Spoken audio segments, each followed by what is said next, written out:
All right, ladies and gentlemen, let's meet the players. First, the 4AA champion Rebels.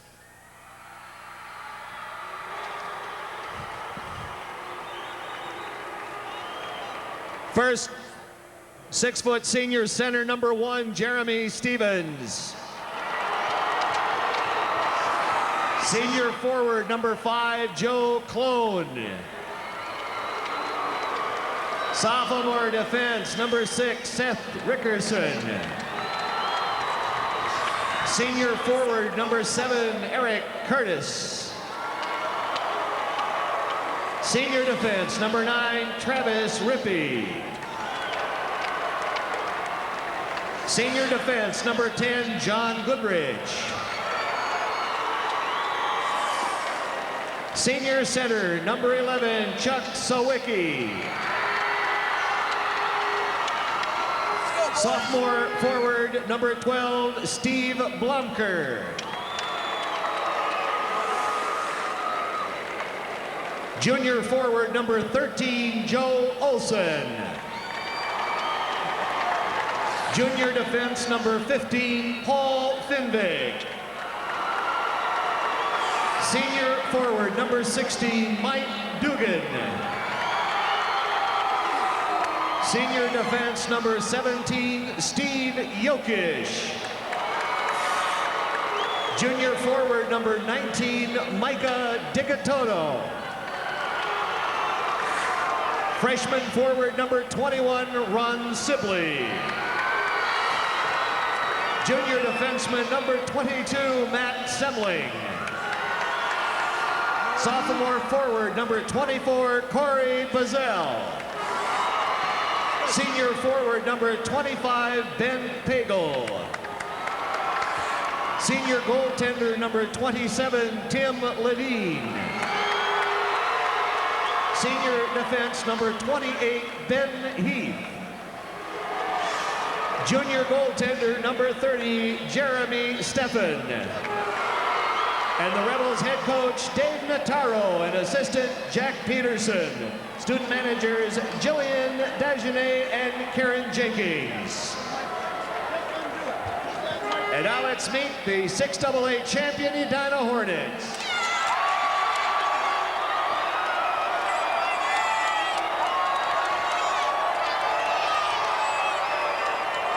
First, junior goaltender number 1, Dan Byron.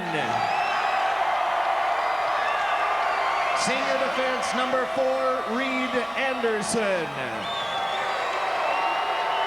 Junior defenseman number 5, T.J. Wasley. Junior defense number 6, John McCambridge. Senior defense number 7, Jeff Salmon. Junior wing number 8, Peter Armbrust. Junior wing number 9, Adam Hall. Junior defense and wing number 10, Dan Fitzgerald. Sophomore center, number 11, Ben Stafford. Junior wing number 12, Brad Carlson. Junior wing number 13, Peter Grand. Junior center number 14, Brian Fricke. Junior wing number 15, Tim Dirks. Senior wing number 16, Joe Yuriko. Junior center number 17, John Farrell. Junior wing number 19, Mike Stevens. Sophomore wing number 20, Dan Carlson. Senior center number 21, Neil Johnson. Sophomore defense number 22, Matt Kennedy. Senior center number goaltender number 30, Kai Mustonen. Hornets head coach Bart Larson, his assistant Rob Little, and student managers Alp Satmaz and Steve Erickson.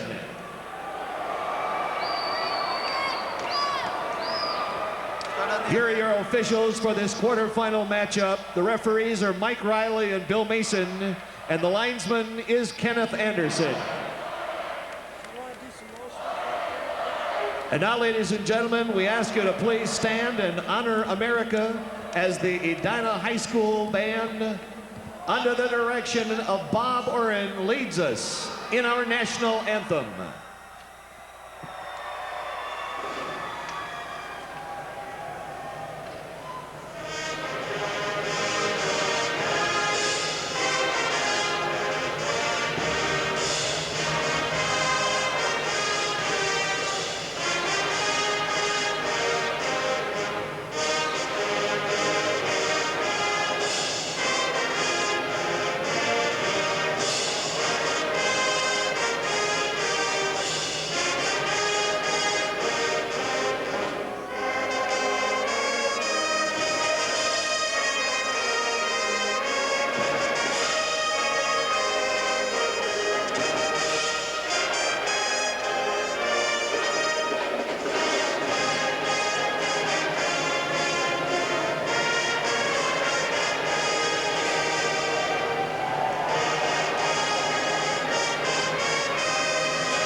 Ladies and gentlemen, at this time we will have the presentation of the sportsmanship code by the players. We request your attention, please.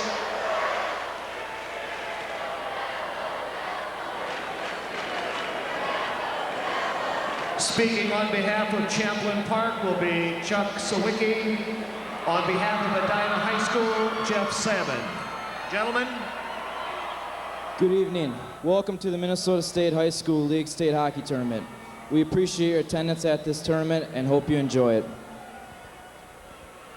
The State Hockey Tournament is being played under the rules of the Minnesota State High School League. These rules provide for fair play and good sportsmanship among players and coaches. As athletes, we ask that spectators promote the ideals of good sportsmanship, fair play, and respect for our opponents, and especially the calls of the officials.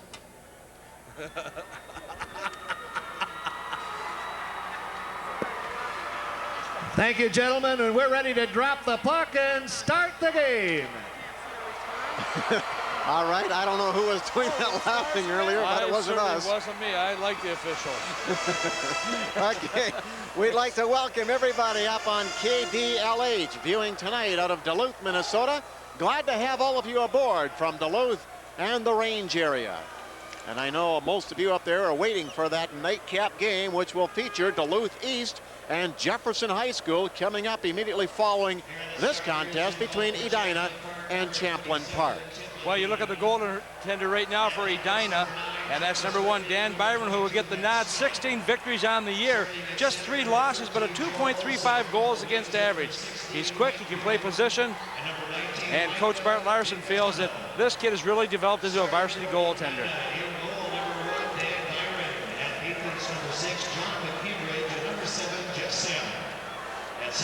The other end of the ice, coming into play for Champlin Park for the Rebels. You've got number 27, Tim Ledeen, who is a senior. 13 victories on the year. As I said before, Wally, the thing about this club is they have played so well in those third periods. And part of the reason is this youngster right here. He has really come to play for them. And when you're in the third year of your program and you're in the state high school tournament, that says a lot for the involvement of the coaches and the players and what's happened throughout the first few years. Joe Olson takes the first face-off in state tournament history for Champlin Park. He was opposite Neil Johnson of Edina, and icing is charged against Champlin Park to begin this game, so we'll face it off back in the zone to the left of Tim Ledeen. Again, Olson, number 13, will dig in against Johnson, 21. Puck is dropped, they tie up one another, it's kicked back towards the point. McCambridge has it there, plays it back to the side of the net for Brad Carlson. The two Carlson boys are on the wings with Johnson. Dan Carlson, number 20, Brad Carlson, number 12, are brothers, a year apart. At the blue line, Jeff Salmon, their captain, takes a shot. It's blocked.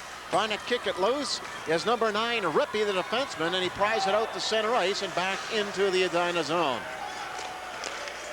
John McCambridge, number 6, out to center ice for Brad Carlson. It's off the sophomore stick. Bank back out to center ice. Champlin Park driving it in off of the stick of Curtis. Eric Curtis getting chase into the zone. So is number 25, Pagel.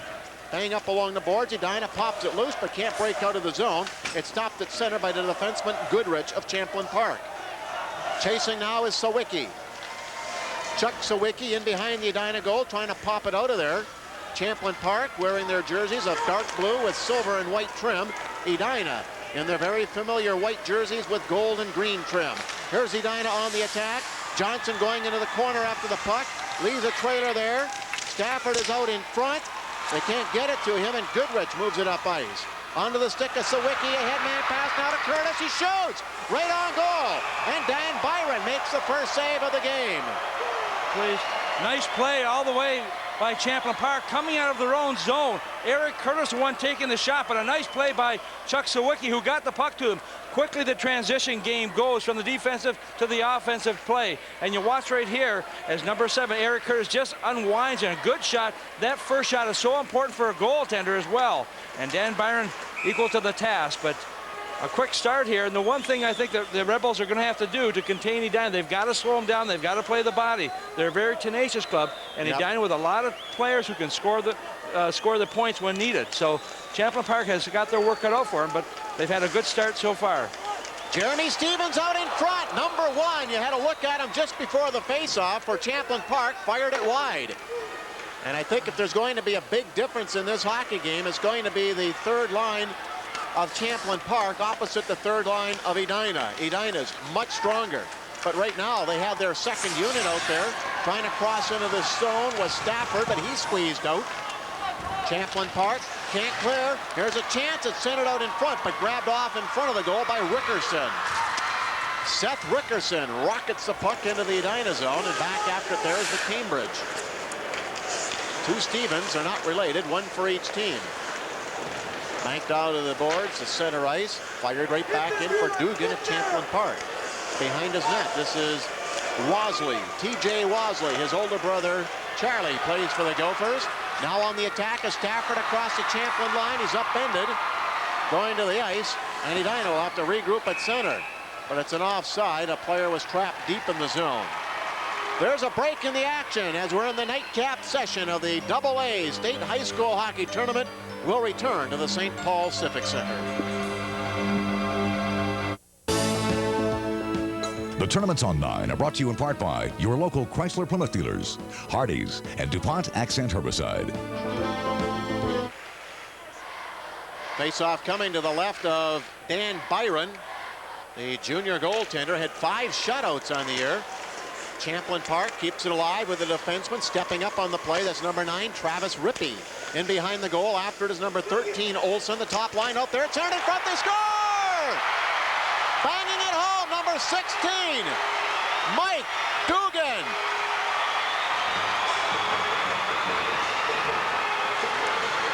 That's what I talked about when I talk about this hockey club. They just do not let up. The face-off was back in the Edina zone, and all of a sudden you'll watch as Dugan will come in behind the net. The puck is just laying there. He'll pick it up right here. Now watch her. He'll make the pass right out in front, and all of a sudden it's put away. And as a result, the Rebels have taken the lead of this game 1-0. That goal, I believe, is going to be credit to number 19, Micah DiGaetano, who will get credit for the goal. He came into the slot area and took it away and just put it in behind the goaltender. Champlin Park back 3-on-2 off the boards. Curtis to Sawicki, but it's an offside, and back to neutral will come.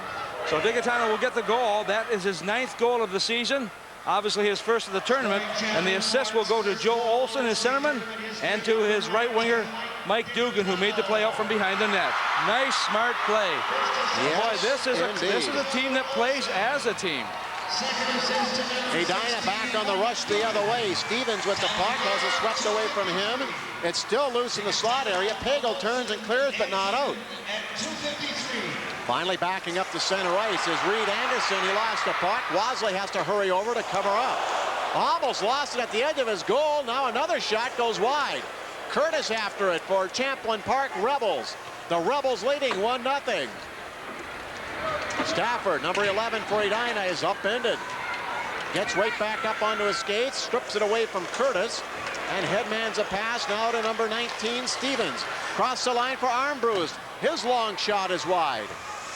Here's Goodrich for Champlin Park, banking it off the boards to center. Jeff Salmon, the Edina captain, takes it there, clearing it in.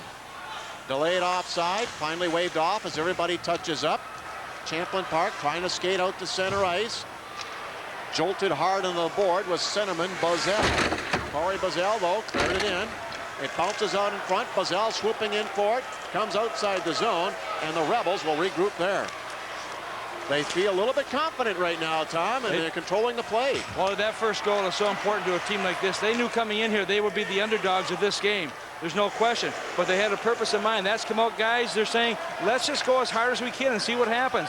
They've had a good start here. Edina has yet to have a shot on net. The Rebels have had 3 shots in net, resulting in 1 goal. Jokic, number 17, clears the puck out of the zone for the Rebels. Edina tags up, shoots it in. Both teams changing on the go. We played 5 minutes of the opening period. Champlin Park, the true Cinderella team of this tournament, in the lead, 1-0. And their goalkeeper, Tim Ledeen, covers up and will hold for a face-off.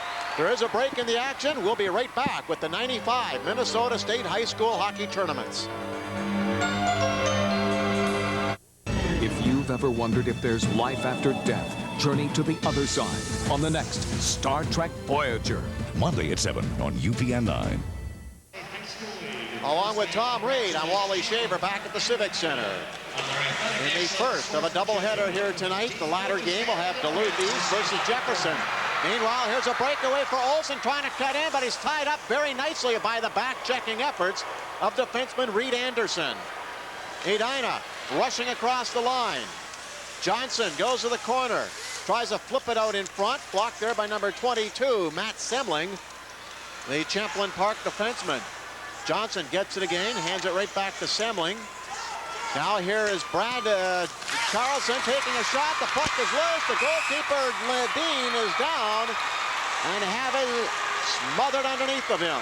Well, he wasn't quite sure where it was at that point, Wally. He knew it was down there someplace, but Edina's not starting to pressure right now. They know the importance also for them to get a goal here quickly. After giving up that first goal, they want nothing better than tie up this hockey game. They really don't want to give the Rebels too much cause to continue to play so well, but the Rebels have got another option of mine here too, and that's just to continue the way they're playing. Strong forechecking, take the body, and make the most of your chances.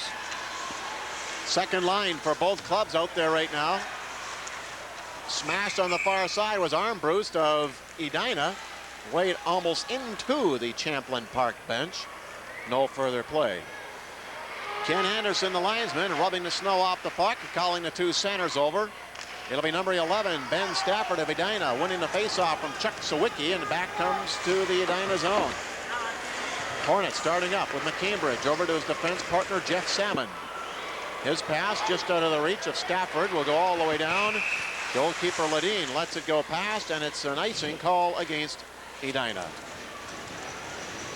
Champlin Park got to the tournament here by beating Armstrong 3-1. They then downed Blaine 6-4 after trailing 4-2 in that game. And in a contest I watched, they were trailing Anoka 6-3, came back with 4 unanswered goals to beat the number 1 seed 7-6 in an absolute thriller at the Coliseum on the State Fairgrounds. Well, they went to that game as well, and as they got in that third period, they got that quick goal, and all of a sudden things started to change. They never let up. They kept battling back, and finally something good happened for them, and I'll tell you, they were excited after the game. The coach was covered in water, and the players, I think, using the old Gatorade trick on him, but Dave Notaro doing a great job with this young hockey club. And as a result, they are in the state high school tournament, representing Section 4 in the AA in the Twin Cities suburb. Edina got here by beating Chaska 5-0, then Wayzata 4-2, and down Eden Prairie at Mariucci Arena last Saturday 4-0. So they only gave up 2 goals in 3 sectional playoff games. And as you were commenting earlier, Tom, Dan Byron has been a real key in the nets for Edina this year. He's posted all 5 of their shutouts. Here's a break for the Hornets, trying to cut in on goal is Peter Grand. He scores! Grand going left, cut through the slot, and let a shot go low on the left side. 1-1. Good puck control. Also a big break by him as he saw the loose puck there. He just jumped on it right away. He didn't waste any time. And so often you'll see a player go for a wide skate. That was not the case. He picks it up, and all of a sudden he's going to go right back to the center of the ice, cutting by the defenseman, trying to use him as a little bit of a screen. Good wrist shot, about halfway up on the glove side, and the goaltender Tim Lundin not able to hold it, and all of a sudden that ties up the game at 1. And this changes the complexion as well, because now Edina, without being on the scoreboard, a little more confidence in themselves as well. Wasley sends it around to the other side for Anderson, but he is checked. Champlin Park getting control in the Hornet zone. Banked behind the goal by Olsen to Dugan. Dugan has a man out in front, Degatono, but cannot get the puck to him. Sprinting right back is Dan Carlson. Carlson dropping it off into the slot, but the back-checking efforts of Olsen intercepts the play.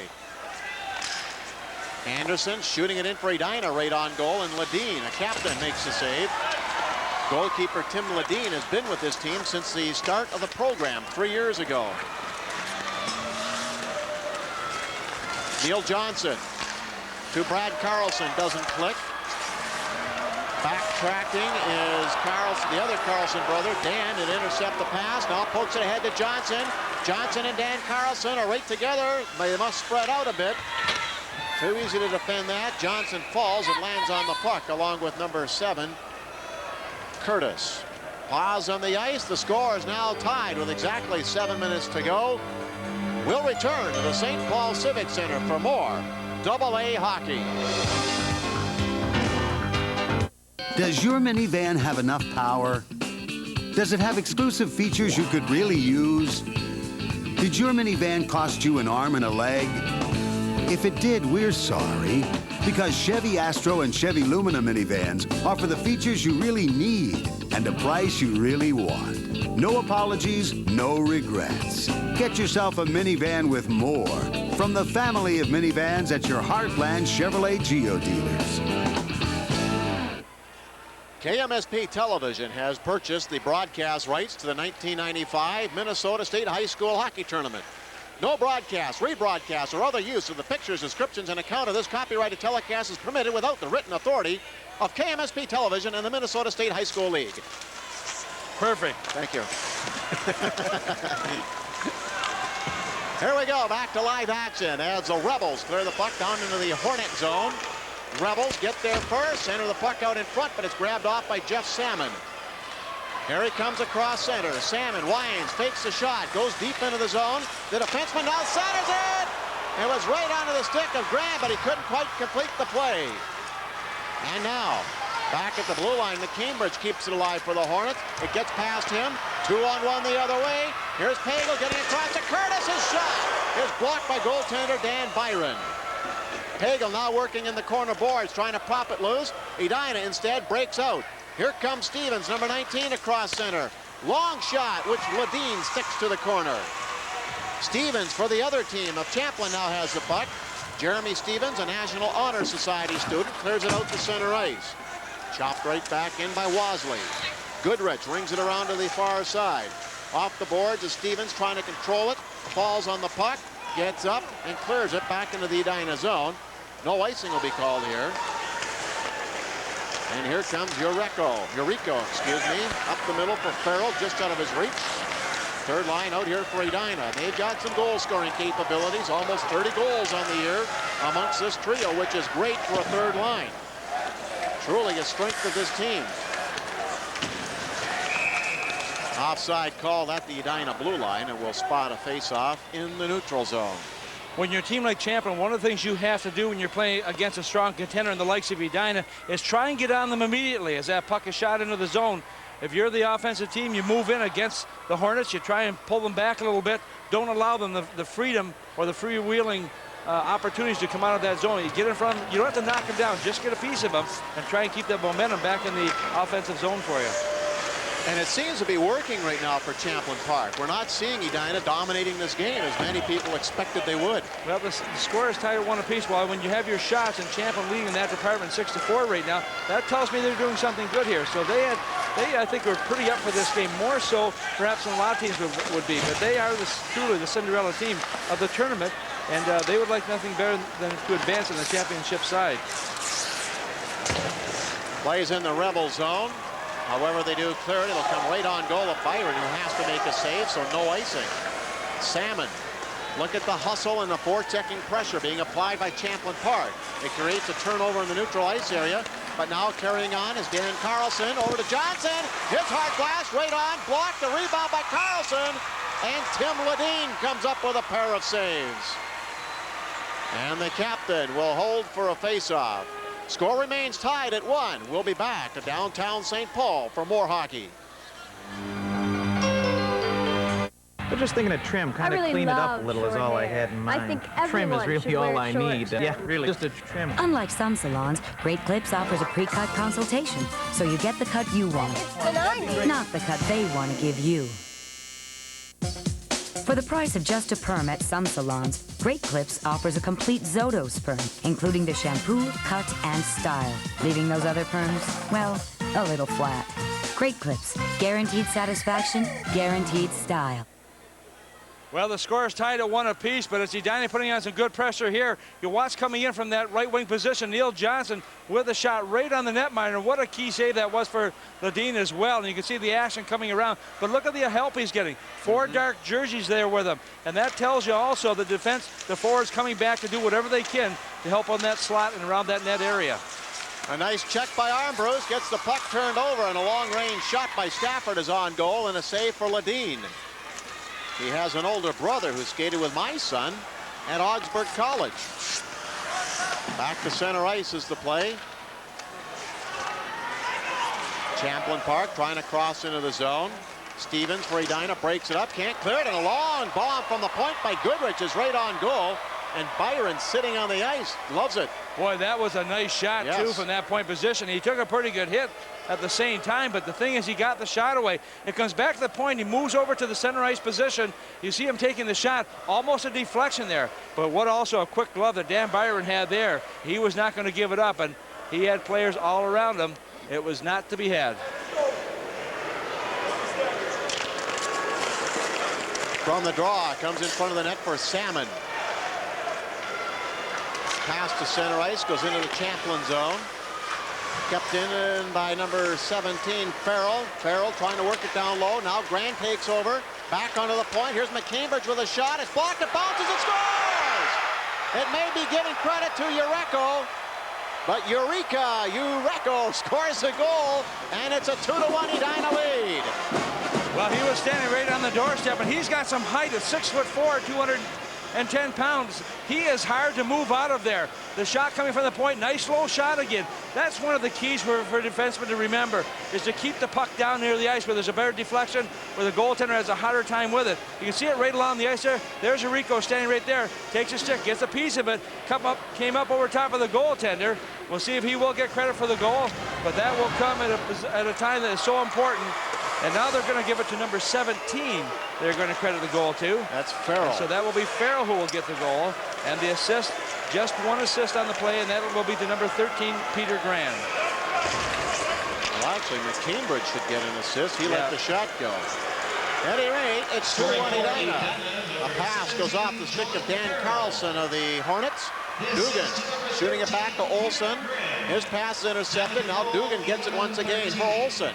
Olsen up to Dugan, number 16, roaring into the zone, going wide. He's forced outside, but hauled down by McCambridge. And Edina penalty is coming up. That was a nice defensive play on the part of him, but he's going to be called for a trip anyway because he took out his skates at the same time. So John McCambridge will be called in the tripping call.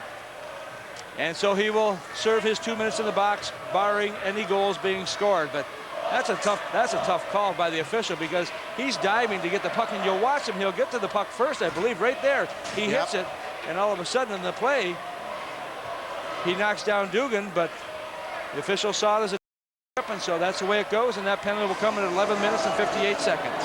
Well, we saw a similar one earlier today when Lou Nanny and I were calling the Rochester Mayo White Bear Lake game. Same play. The player actually played the puck first, but at least the officials in this tournament apparently are going to be consistent on those calls, even though in most people's minds that should be a legal play. So Champlin Park will get the game's first power play. They trail 1-0, or 2-1, having scored the first goal of this game. They pop it into the Hornet zone. Hustling back first is TJ Wasley. Backhands it off the wall. It's not out. Pounded back in by Rickerson. Now in behind the goal is Pagel. Pagel behind the net. Curtis walking out in front. The puck loose to score! It's slammed in by Rickerson, and it's 2-all.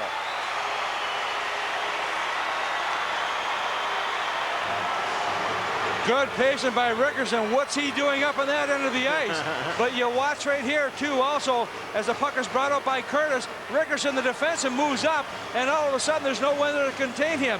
You've got 3 dark jerseys, 3 light jerseys, but on the power play, the Rebels tie it up at 2 apiece, and somebody's got to pick those loose players up. When you're defensive back there, you've got to look around to see who's there. Nobody bothered to touch him, and Curtis doing a good job of bringing the puck back out to the front of the net, and Rickerson putting it away. Interesting start to our nightcap session. If you missed the games earlier today, Rochester Mayo defeated White Bear Lake 4-3 in what some people will deem as an upset. And Moorhead downed Johnson 5-2. So Moorhead and Mayo will play tomorrow night at 7 o'clock.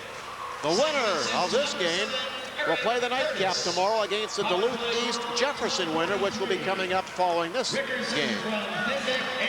Here we go. Back across the line of the Hornets, winding and firing. Number 16, Yuriko. Farrell in there trying to pry the puck loose. Does, getting to the point for Salmon. Jeff Salmon bounces it back in behind the Champlin Park goal. Cranked off the wall by Simling. And it'll force Salmon back into his own end for the Hornets.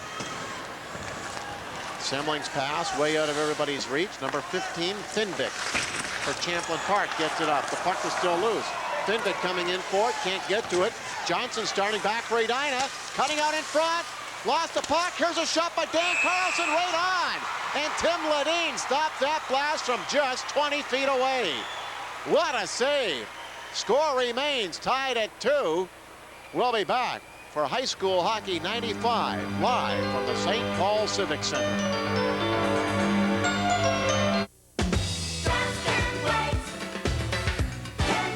Today's the day you've been waiting for. The day to get a Toyota Camry. With special financing and a low starting price. And your Toyota dealer also has a great Camry lease program. A low monthly lease payment gets you the car that's the gold standard. Celebrate spring. See your Toyota dealer now during Toyota's Today's the Day Spring Sales Event.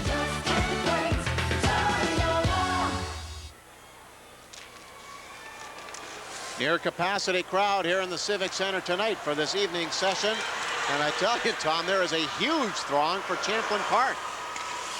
You know, it's almost like when the northern schools used to come down. Everyone would like to see the small schools, you know, the Cinderella teams we talked about so many times before, see them do so well. And I think that's part of the reason. Edina has had their chance here, and they have come to play. They've got a very solid line. The days of Willard Eichela, I think, are coming true again because they've been well coached this year by Bart Larson, who's in his 4th year with the Edina Hornets. Bart Larson has been here before with the Edina West team, but it's his first trip here since taking over the reins for Willard Eichela. Edina's number 1 line doing the forechecking. Dan Carlson, number 20 down there, trying to pry it loose. It's back on the point. Wasley with a shot right on. Save. Carlson, the rebound, can't quite get it. Back again to the point. Now to the right side for Anderson. He lets it go immediately, and it's wide. Brad Carlson behind the net. Tried to play it to his brother Dan, but couldn't. pitching in is Anderson to keep it alive. Now Johnson after it.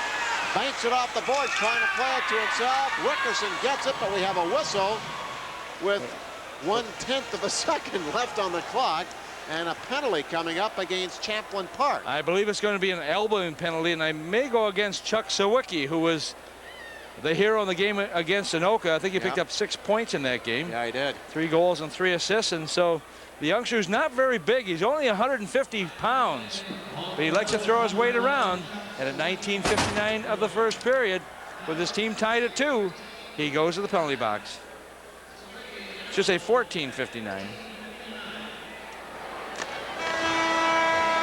And as you can expect, as soon as it's dropped, the buzzer sounds, bringing a close to our opening period of play. With these two teams skating off in a stalemated game. It's been a very good, exciting first period of hockey. And Champlin Park coming over to surround that young man there, Tim Ledeen, the senior goalkeeper, who is keeping a high-powered Hornet offense at bay, while his teammates have popped in 2 down at the other end of the building. And they should be very pleased with their play of the first period. They certainly have come to play. A lot of people thought they would be done after the first period. That is not the case at all. If anything, they probably are more confident going in the dressing room than the Hornets are right now, because of the fact that they weren't expected to win. They weren't expected to do anything. That's right. And all of a sudden they have come in here. You've got to give them a lot of credit. Now they've got another 2 periods to make something happen for themselves. Let's take a look now as the teams skate off for the first intermission. And our DuPont scoreboard, Edina and Champlin Park tied up at 2 apiece. Let's now go to Andy Skugman. All right, gentlemen, thank you very much. You know, for the 6th straight year, Toyota and your local Toyota dealer are proud to sponsor the Toyota School Spirit Competition. Entries have been collected from all across the state, and one lucky school will win the use of a new Toyota Previa van for 1 year. This year, John F. Kennedy High School is a finalist. Kennedy's principal is Robert Schmidt, and Kennedy, of course, is located in the city of Bloomington. We'll have a live drawing Saturday night during the Class AA Championship game to determine the winner. We're between periods now of our 3rd Class AA quarterfinal matchup, and it is a good one. Edina and Champlin Park all tied up at 2 after 1 period of play. You're watching live continuous coverage of the 1995 Minnesota State High School Hockey Tournament here on UPN 9.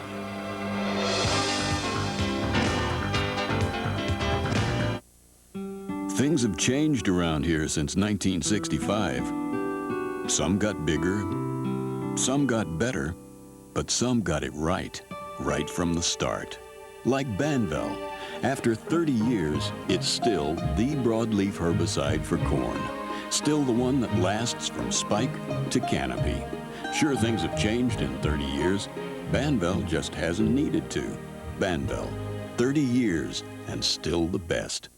Dairy Queen is introducing 3 nutty new Blizzard flavor treats and Breeze frozen yogurt treats. There's the breathtaking chocolate almond. I love this. Awesome pecan crunch. I want one. And tantalizing walnut fudge. 3 new nicely nutty Blizzard and Breeze flavors. Only at Dairy Queen. Hot eats, cool treats, we treat you right. This is Al Shaver. Super Sharp Skate Sharpener. Before your blade hits the ice, before your buddies hit the roof, show you came to play. Hi, I'm Doug Wu. Whether you skate for fun or as a professional, every advantage counts. A few minutes in a Super Sharp machine and you'll have the blades of a champion. And best of all, they're right in the arena where you skate. Get the winning edge with Super Sharp. From the day I opened my business, it was the best in town. These frames are you. Only nobody knew it but me.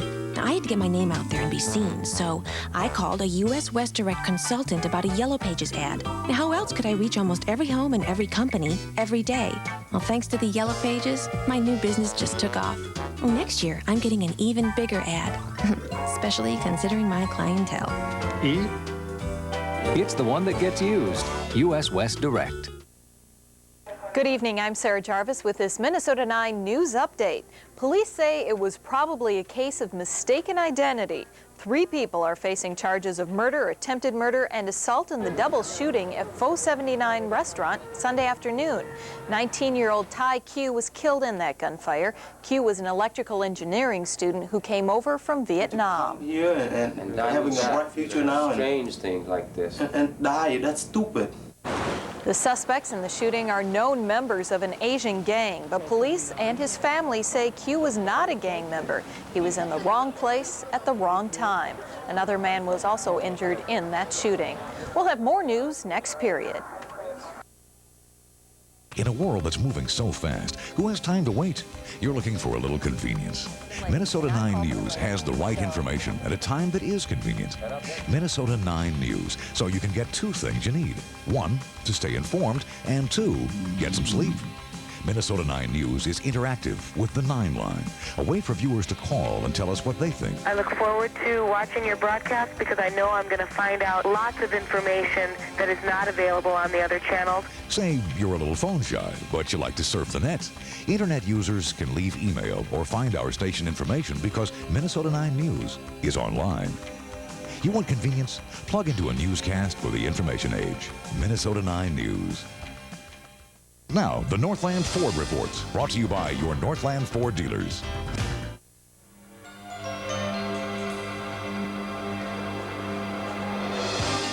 We're back at the Civic Center after the first period. Edina and Champlin Park tied 2-2. I'm Jim Gilliland, and it is time for the Northland Ford Dealer Report. Comes your way every intermission. And in the previous game tonight, rather in the consolation games this afternoon at Class A, we had some requests for those scores. Hutchinson was a winner 9-2 over Chisago Lakes, and in double overtime, Blake defeated Detroit Lakes 6-5. That was a late score that you may not have gotten earlier. Blake 6-5 in overtime over Detroit Lakes. So we'll be back with more of our Northland Ford halftime report in just a moment. This is continuing coverage of the 1995 Minnesota State High School Hockey Tournament.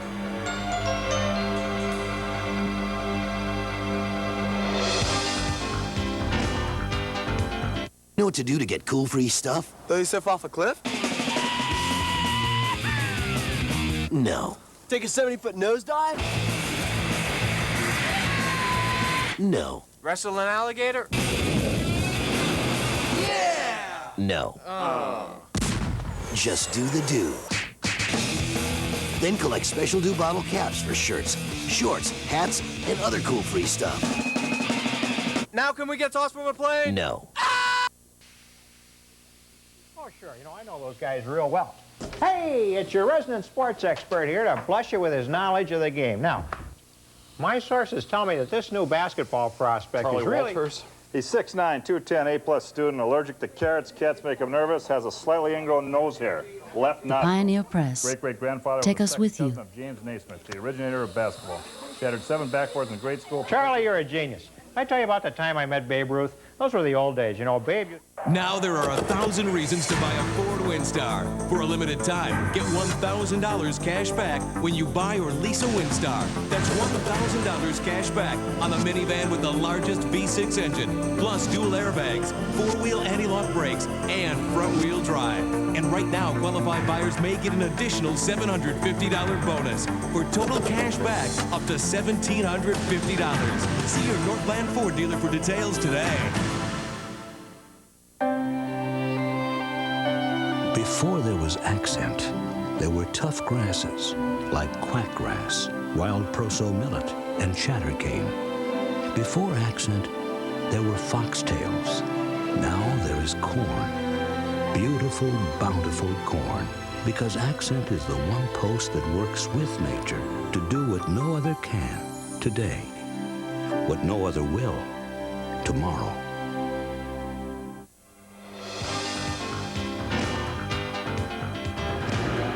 Back at the Civic Center after one period of play, Edina and Champlin Park in our third-class AA quarterfinal game. They are tied at 2 apiece. Duluth East and Jefferson to come yet. Tonight's going to be a great night of hockey, and we have also had a great afternoon of hockey. Rochester Mayo defeated White Bear Lake 5-4, and Moorhead took the measure of St. Paul Johnson 5-2. Both those teams advanced to the semifinals, and we'll play tomorrow night at 7. For a look back at our first period here tonight in Game 1, let's go upstairs now to Wally Shaver and Tom Reed. An interesting period of hockey, Tom. You talked to some of the media people throughout the press box up here, and I think at this point everybody thought it would be a blowout in favor of Edina, but that's not happening. No, it's not. And the nice thing about this for the Rebels is they scored the first goal of the period. They scored the last goal of the period. They had a couple in between there by Edina, but the one thing is they're in this game. And you look at the shots in net, they're close. The players been close. The goaltending's been good, and they're getting some quality play. The Rebels are out of some of the players you wouldn't expect to get it from. They're not an explosive team. They're not a team with any superstars.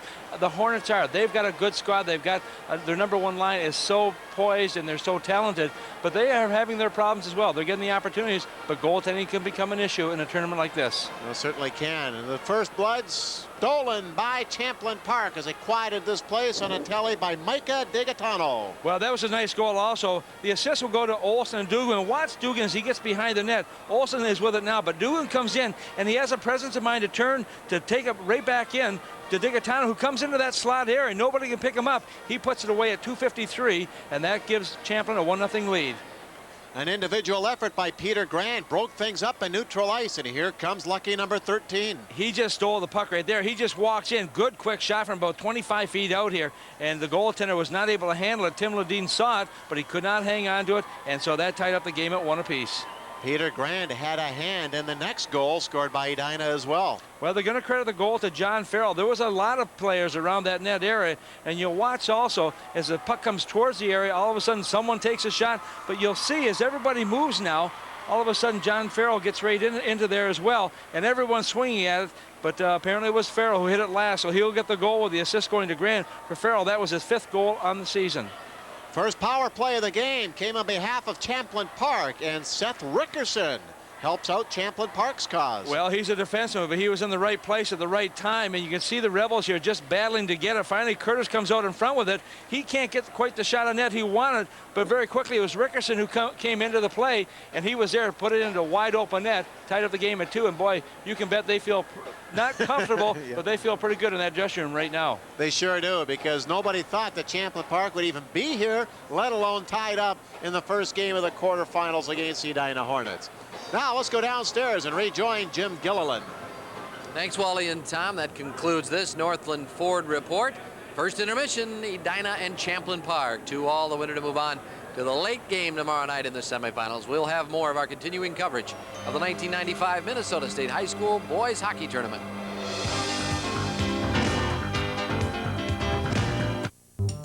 This is Hardee's Sandwich of the Month, the delicious bacon cheeseburger.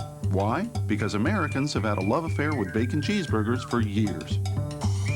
And at Hardee's, you can get this big, juicy bacon cheeseburger with medium fries and a medium drink for just $2.99. And there isn't a better, more popular combination on earth than a bacon cheeseburger with fries and a drink. Hardee's Bacon Cheeseburger Combo, just $2.99. Big taste, little money, and that's what people want. We asked Mike and Sandy Wilson to hand over their answering machine and try US West voice messaging. Sandy was grateful for the extra space. Mike was happy he could get messages from his brother, even when Sandy was talking to her sister. While Sandy was thrilled she could skip through messages from Mike's fishing buddies. But when we attempted to return the machine, both politely declined. Voice messaging. Another simple answer from US West. We believe big things come in small packages.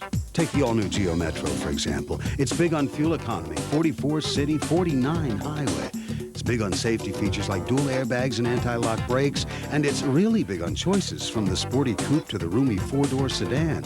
In fact, the only thing small about the all-new Metro is its price. The all-new Geo Metro coupe and sedan. Small cars, big ideas. Get one today at your Heartland Chevrolet Geo dealers. Terry Laughlin lives close to the car dealer, real close. But for brake work, he'd rather drive to CarX. I trust him. And who wants to pay dealer prices? For expert brake repair, I'd go back to CarX. Don't worry, call the CarX man. Right now, CarX is offering a great break on brake repairs. Get any four-wheel brake service and get $20 off. Our expert service, $20 savings. Now that's something to sing about. Don't worry, call the CarX man. KMSP TV, UPN 9.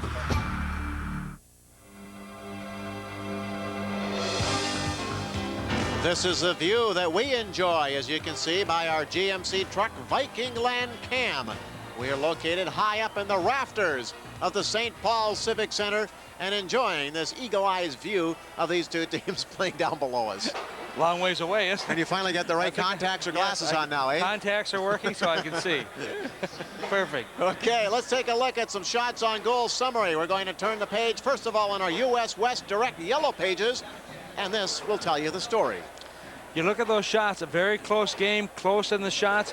It was Champlin Park who had the majority of shots early on in the game, but then the Hornets came back and they made the good things happen for their team. Teams are being called to the middle of the pond. Linesman Ken Anderson is set to drop the puck to begin things for period number 2. And there'll be a power play, remember, to start off for Edina in the last second of the first period. Penalty against Champlin Park's Sawicki. Edina on the power play as they shoot the puck into the zone. Tim Ledeen, the goalkeeper, swings it around but not out. Dan Carlson getting it low now for Dean Johnson. Back in behind the goal. Johnson camped on the doorstep, can't bang it in. It comes over to Carlson, back behind the net for his brother. Now back over to Dan Carlson. Dan Carlson, number 20, lets a shot go. It ricochets wide. Picking it up as number 19, Mike Stevens. Back to the point. Johnson winds and fires. It rolls on goal, but swept away out in front by number 19, Stevens, on a good play for Edina. He was able to clear the zone. Champlin Park almost had a two-man breakaway. Chasing it down, Champlin Park put it out in front, but Edina comes back. Here's Johnson straight up the middle, 3-on-2. Johnson swinging wide to the right, a defenseman falls.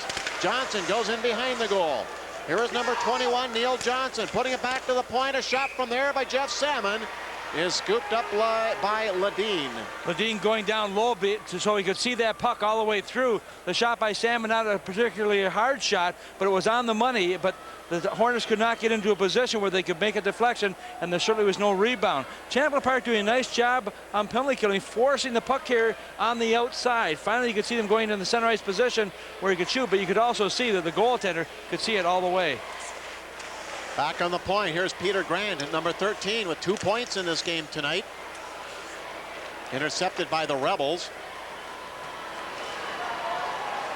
And back for it is number 5, T.J. Wasley. Over to Farrell, who has a goal. Farrell now onto the stick of number 4, Anderson, who shoots it in. It's right on goal. And Ledeen keeping the tempo slow down, which should favor the Rebels. Well, he had John Farrell coming right at him at the same time, but the thing also with Edina, they can play so fluid. As we talked about, they've got 3 good solid lines who like to keep that play going. And if you can make it into a choppy game, not give them a chance to get the momentum going, it's going to go to your advantage. I think the Rebels have been able to do that so far in this game. Garrett Curtis on the faceoff with John Farrell. Curtis wins a draw for the Rebels, gets it back to Steve Jokic, and he completes the play.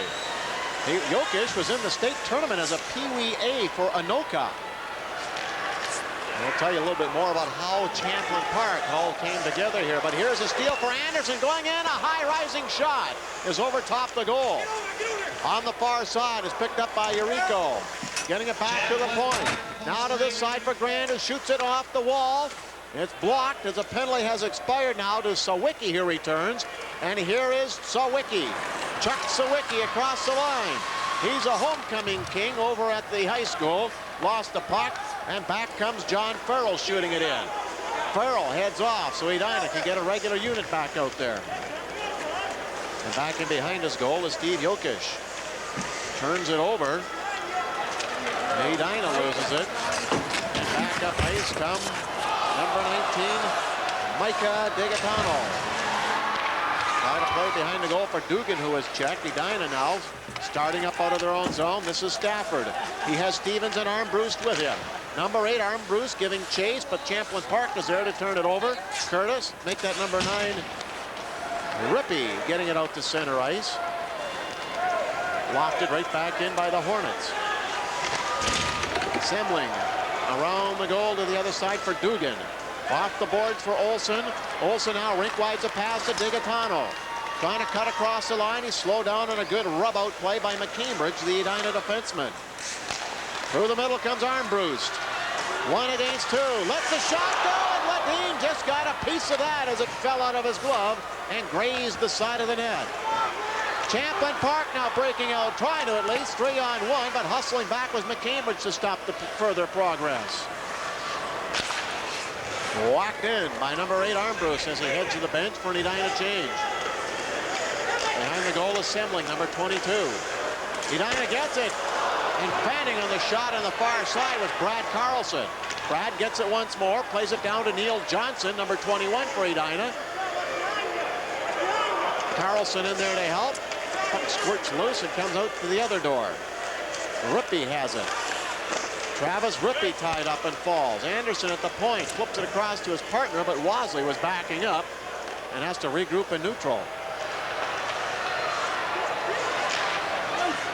Icing will be called against the Rebels, and that gives us a chance to take a timeout. 2-2 score here at the St. Paul Civic Center. Will return for more state tournament hockey action.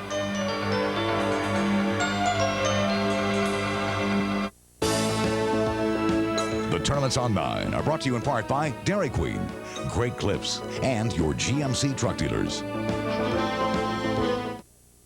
Partly cloudy and 23 in the Twin Cities, 22 in Duluth. We'll have more next hour. Edina getting some opportunities right now as they've had 4 shots in this period. The Rebels have had no shots, and Edina has picked up the pace here. We talked about their top line, and they certainly seem to be getting on track here as the second period starts out. As we talked earlier too, Tom, we're seeing this third line for Edina to come through. They're out on the ice right now. Yuriko, Farrell the center, and Grand the right wing. Grand has 2 points already in this game. That could be the real determining factor before this thing ends. It could be. When you compare lines, you look at the top line of each one. Edina's top line has 132 points. The Rebels have 74. The second line, Edina, 75 to 73. But the third line is the difference, 67 points to just 8 points on that third line for the Rebels. But also, once again, when you get into a one-game competition like this, into a tournament, which decides if you stay in the championship or the consolation, anything can happen. We've seen all kinds of scores, and that's why I give the Rebels a lot of credit. They remind me of Blake last night. Blake played a very strong game. Yes, they had 3 shorthand goals against them, which really hurt them, but they played exceptionally well, and just some errors can make the difference in a hurry. Here's Clone on a breakaway. He shoots! Oh, and a remarkable save by Dan Byron. It was the third line popping loose for Champlin Park, and Byron stoning the breakaway to Clone. Back comes Edina with a rising shot from Yuriko's stick going wide. Farrell sends it in behind the goal. Charging after it, the defenseman number 10, Goodrich. He's pounding. Edina gets it back. They put it out in front. Grand did, but goalkeeper Ledeen is on top of it. Despite a 2-2 score, both goalies have really been tested in this game. 9:54 to go here in period number 2. Wally Shaver and Tom Reed from the St. Paul Civic Center. Well, you watch a breakaway when a defenseman falls, you get those golden opportunities. And you see Joe Clone come in here. He just comes in. He tries to rifle one, which he does. But goaltending has been the key in this game. Dan Byron coming in with a big save, but just going the opposite way. Also, Yuriko getting a good shot. And so we're going back and forth. Both these teams putting a lot of effort into it. Loose puck. Hornets get it. A shot right on goal by Stafford is blocked by Ledeen. 3-on-3 rush. Back up ice. Leading the charge is Olsen. His wrist shot goes wide of the goal and bounces back in behind the Edina net. Hornets trying to pick it off the boards. Stevens does, and here comes Mike Stevens through center. He's a good scorer. Plays guitar and harmonica as he drives it into the zone. And back for it is Semling. Semling, a defenseman with 8 goals on the year for Champlin, banks it off the boards all the way down ice. Hustling back after it is Wasley. Would like to be a teacher someday. Wasley to his left. Here's a loose man at center ice, Brad Johnson, or Carlson rather, but he can't get the puck. Neil Johnson now picks it up, and a hand pass is called against Edina. There's a break in the action. We'll be back with the 1995 Minnesota State High School Hockey Tournaments. Hi, I'm Doug Wu. Whether you skate for fun or as a professional, every advantage counts. A few minutes in the Super Sharp machine, and you'll have the blades of a champion. You could win a $3,000 vacation package in the First Bank Tournament Sweepstakes. Just stop in and ask about Portfolio IRA from First Bank and FBS Investment Services. Grand prize winners will be announced during the halftime of the boys AA basketball championship live on KMSP TV. So register to win. It's that simple. Ooh, a good front backing behind the Champlin Park goal. The Rebels of Champlin Park, a 3-year-old school, against the Hornets of Edina, 5-time state champions. The blue team, the Cinderella story of the state tourney this year. And yes, the glass slipper does fit. It's 2-2. Brad Carlson around his goal. Up to his brother Dan, now to a charging Neil Johnson, the big lanky center cutting in, puts it out in front. Carlson trying to reach back for it, can't get to it. And the Hornets will regroup in center. Edina will stop it behind his goal. He was the most valuable player on this team last year, the goalkeeper. Nobody after a loose puck. Edina gets it and a backhander goes wide. Back to the point. Wasley with a shot. Knocked down in front by Sawicki. Chuck Sawicki too far for Curtis, but Curtis giving chase. Has Sawicki in front but can't finish the pass. Good back checking by the Edina defense. Now Peter Grand coming up ice. Grand is checked. Unable to carry on was Yuriko, but Wasley drives it in. Out to center by Buzzell. Edina defense backing up, clears. It comes outside the line. Brought back in, delayed offside. Won't be called as the Hornets bring it out to neutral. Grand shooting it down in. Farrell, almost the first guy in for it. Here is Yuriko, number 16, trying to pop it loose. Does, but his defenseman had backed up to center ice. They wait for everybody to get onside, and Anderson relays it deep into the zone once more. Seeing a lot of that from Edina, Tom, just dumping it in deep and giving chase to the Champlin Park defense. And they've got some speed, and that's one of the reasons for when you've got a young hockey team, as Champlin does, what you want to do is try to force those defensemen, dump it in, go and chase and force them into mistakes. But the defensemen have really played well for the Rebels.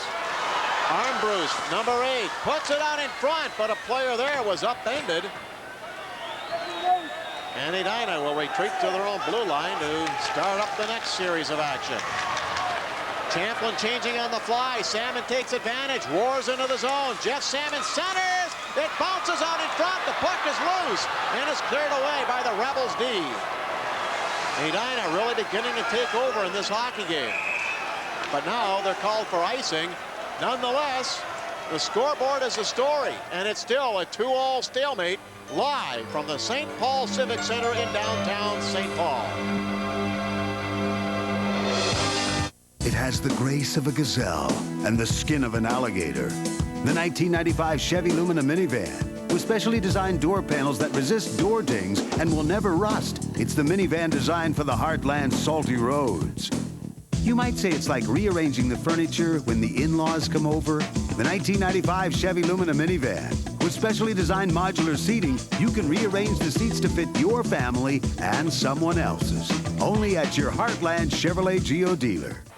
Well, as Wally said, the Edina Hornets putting in a lot of pressure right here. You watch the defense, it becomes a one-on-one situation. What you want to do, you want to force them to the outside. You can see all of a sudden that's where everybody has to go. As he just moves on that outside, Jeff Salmon with no place to go there. But also you look at all the dark jerseys out there to help out the goaltender at the same time.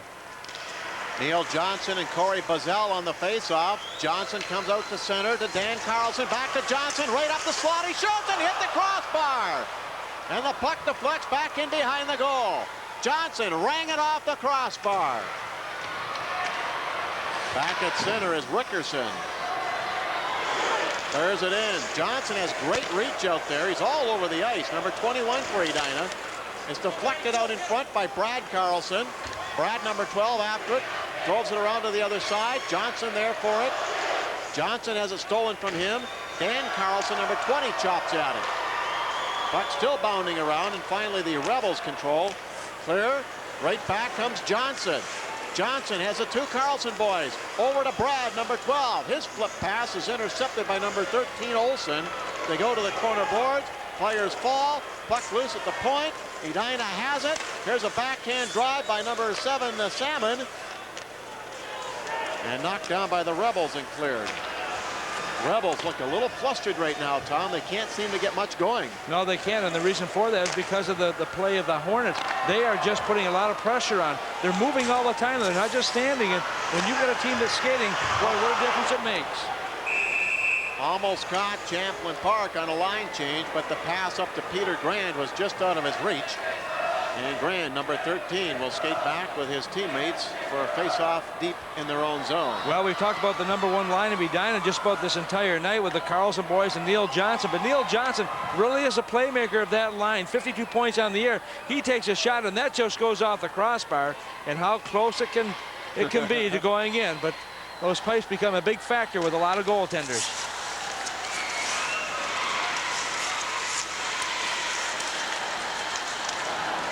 Stevens to center ice now for Grand. Grand pulled over from behind. Puck picked up now by number 25, Ben Pagel. Banks it off the glass. Too far for Curtis. Now it's broken loose by Sawicki. He has Curtis with him. Sawicki shoots right on. Byron the save. Sawicki following right in after it, but it's cleared away by the defenseman Wasley. Back come Edina.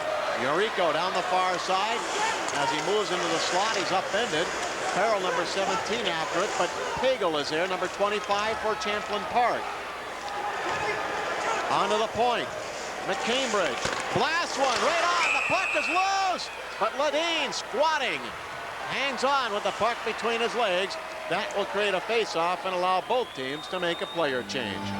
All the scoring came in the first period. We're still knotted up, and we'll be back along the shores of the mighty Mississippi.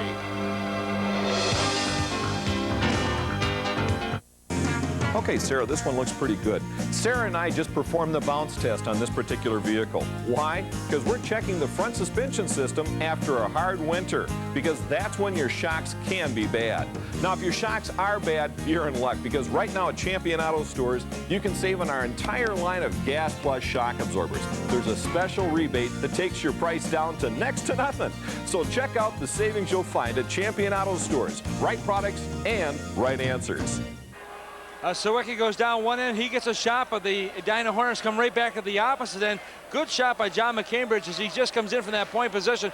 Look at how low it is. Looking for a deflection. No one could get to it, but what a great save also by Tim Ledeen. He has been tested in this contest. Edina has had a total of 17 shots, a lot of good shots, but he has come up big for them. 2-on-2 breakout. Trying to cut across the line is Dugan. He does! Oh, and a fine save by Byron. And maybe a little bit of a horseshoe necessary as well, because the first place he looked was behind him. Well, the first line right winger of the Champlin Park Rebels comes in here. He goes around the defense, and you've got to take the man. All of a sudden, he's not able to do so, and you can see him just reaching there. But you also notice the defenseman there as he came in there. What he did, McCambridge, instead of taking one hand off the stick and putting the stick between the legs to take the man, he kept the stick in like in a cross-checking position. And as soon as you hit that stick, your hands roll. You can't hold the player back. And if he's got enough speed and strength, he can just go around you, push off on you. Good point, and it's exactly what happened. Defenseman for Champlin falls. That was Jokic. Back behind the net, it's banked off the glass by Rickerson. High bouncer, several people after it. Breaking out now is Olsen. He lost out at center ice. Good open ice body checking going on here. And now this is number 6, John McCambridge. He loves Star Wars. Gets it up to Armbruster, who takes a long bomb on goal. Ledeen leaves it behind his net for number 22, Semling. Now the forechecking effort of Carlson breaks it loose. Johnson in there as well. Battling away is Dan Carlson. Puck pops back behind the net. Carlson falls. His younger brother tries to come in, Brad, and help out. Not successful. Here's Curtis starting back for Champlin. Unable to get around the defense. And now Brad Carlson coming up. Leaves a trailer for Johnson, but it trailed a little bit too far and came outside the blue line, and as Johnson brought it in, he obviously trapped Carlson offside. This line getting a lot of ice time for the Edina Hornets. Champlin able to respond with that, but the key right now for Champlin has been the strong play of their goaltender, who's also one of their captains, Tim Ledeen, who's really come up big for them through almost 2 full periods of hockey. Champlin Park on the rush. Number 11 is Sawicki. Lost the puck. Rippey broke it up at center ice for Champlin. Now lugging it in. Johnson after it. Tossed off the wall. Back to the point. Anderson's weak shot goes towards the front of the goal. It's still bounding around. And now here comes Pagel handing it off to Curtis across the line. His wrist shot is blocked by the Edina defenseman Wasley. Hornets roar back. Dan Carlson leads a trailer for Johnson. He winds and fires. Booted out. Gets it again. Another shot right on goal as Dan Carlson let that one fly. Johnson has it, but his pass is blocked by Pagel's skates. Pagel, however, can't clear it. Now it's lifted, but weakly by Semling and not out. Johnson keeps it alive. Big Johnson gets the puck again and fires high and wide. Moving in from the point position now is number 6, McCambridge. His shot is blocked out in front. Curtis takes over, and here comes Champlin Park. But Curtis elects just to lift it all the way down ice, going for the line change. A minute and a half left. Edina has owned this period, but there has been no further scoring since the opener. It's 2-2. We'll be back to the Civic Center.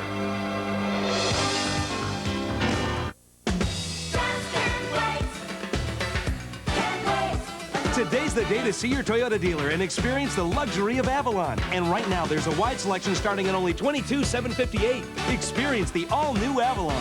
Hey, Chi-Chi, got room for a foursome? Sure, and then some. Take advantage of Toyota Previa's special lease program. Imagine a Previa with lots of options for only $299 a month. It's Toyota's Today's the Day spring sales event, so hurry. Hey, there's Chi-Chi. Well, shots in this period have been all for Edina. Some good, tough shots as well, but Champlin's had a few opportunities. Not as many as Edina, but still they still have the opportunities, and eventually they're hoping something will break for them. A bounding puck is taken by Goodrich. Lost it. Back to the point. Salmon's shot's blocked. Now a breakout possibly for the Rebels, but it's Salmon stopping it at neutral ice. Goodrich. Back into his own zone. He's a big hitter, plays football and baseball. Clears his zone, but it's knocked right back in by McCambridge. He lost out. Goodrich coming back. The long wrist shot is right on goal. Salmon takes it off of his goalie. Not able to clear it, so Wicki trying to step in. Lost it, gets it back again. Salmon forces him wide. Bouncing off is Sawicki. Now in behind the goal for Dugan. Dugan trying to step out in front, does, but the puck is swept away by Jeff Salmon. Half a minute to go in the period. It's still tied at 2. This may favor Champlin Park, Tom. It does, because they have the confidence in that third period as we talked about during the course of this broadcast, and that's what they're going to try and do. You can bet that they're saying, hey guys, let's keep it close. If we can keep it close going that third period, it's to our advantage. Keep in mind, in the last 2 sectional games, this Champlin Park team trailed. They were down by 2 goals to Blaine and 3 goals to Anoka, and roared back to win both of those. Edina, one last shot at the conclusion of the period, comes right on goal, but Wasley's shot was partially deflected en route and didn't have a lot of speed left by the time it reached Tim Ledeen. So, all the scoring comes in the first period. Nobody does anything, and no penalties called here in the second, and we remain knotted up at 2 apiece. As you take a good close look at Tim Ledeen, who has been the main man, had a 3.64 goals against average for Champlin Park this past year, and 89 was his saves percentage. What's been nice about this game also is the flow of this hockey game. We've only had 2 penalties being called. Both teams have played extremely well. They've played hard, they've skated well, and Edina now goes back into that locker room knowing full well that, hey, we've got to come back out here. Edina's the home team, remember, so they get the last change. And they have used that big line just about all night long. The Neil Johnson and the Carlson brothers have not been off the ice too much. Bart Larson using them because he knows those are the go-to guys when we need some points. But the Rebels really have played well. They've been very tenacious. They've had a few opportunities. But the key also is that they just are playing so well collectively. You see the Rebels skating off into their dressing room in their brand new uniforms. And that is a look at the Rebel band. And boy, they have an absolutely huge crowd here on hand for this game this afternoon. This school, again, just 3 years old. They are in a very first ever state tournament. The hockey team has been the rallying point for the school because most of the other sports have just been throttled every time they go out on the surface. Our Lincoln Mercury Dealers Association scoreboard shows us still tied up at 2. Let's go downstairs with Andy Skugman. All right, gentlemen, thank you very much. I'm with Bart Larson, Edina's coach, and coach played better in the second period, but couldn't get the puck in the net. Your thoughts? Well, we're working harder than we did the first period. I think our kids are a little bit in awe on being here. I think as we go into the third period, we want to continue what we did in the second period, maybe give shots from the points, bounce the puck around a little bit. We need to work harder, though. I think our work ethic has been better than what it has been so far, and we just need to do a better job along that line. Surprised at all about Champlin Park? Nobody seems to know anything about them. They're called the Cinderella team. Are you surprised? No, they're in a state tournament, so they've got they beat 3 fine teams to get here, and we beat 3 good teams to get here also, and so it's a state tournament. We got to go get them. So. Okay, Coach, good luck. Thanks for talking to us. All right. We are, after 2 periods, it's all tied up. Edina Champlin Park will return to the St. Paul Civic Center in our live continuing coverage of the 1995 Minnesota State High School Boys Hockey Tournament in just a moment. Add a rich, warm look to floors with Bruce Hardwood Flooring from Menards.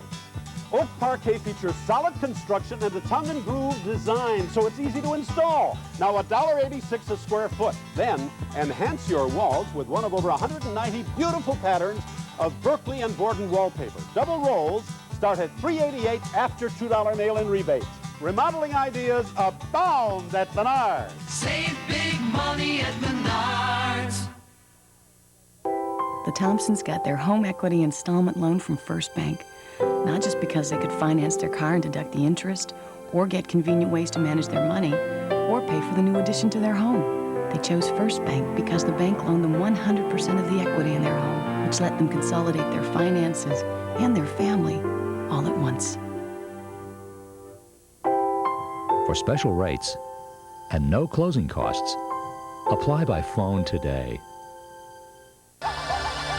While some people plod through the daily routine, there's something about driving a Jeep Grand Cherokee with a standard driver's airbag, 4-wheel anti-lock brakes, and a 220 horsepower V8 that can turn an ordinary day into an extraordinary day.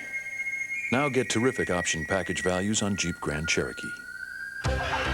See your local Jeep and Eagle dealer. Why is KS95 your favorite radio station? Best variety in the Twin Cities. Great station to turn to. Better mix. A lot of variety. Keeps me going. Good music. Gives me a lot of energy throughout the day. 70s, 80s, and 90s. I think it plays a great variety. KS95. Definitely KS95. The best variety of the 70s, 80s, and today. KS95. Good evening, I'm Gary Rebstock with the Minnesota 9 News Update. There's an all-points bulletin out for a 45-year-old Minnesota man. Police say John Costalupes gunned down a professor at Northwestern University. Professor Mario Ruzero is in the hospital in serious condition. Ruzero used to teach at the University of Minnesota at the same time Costalupes was a student here. Costalupes is described as 6'1", 190 pounds. If you have any information about him, please call the police at the U of M.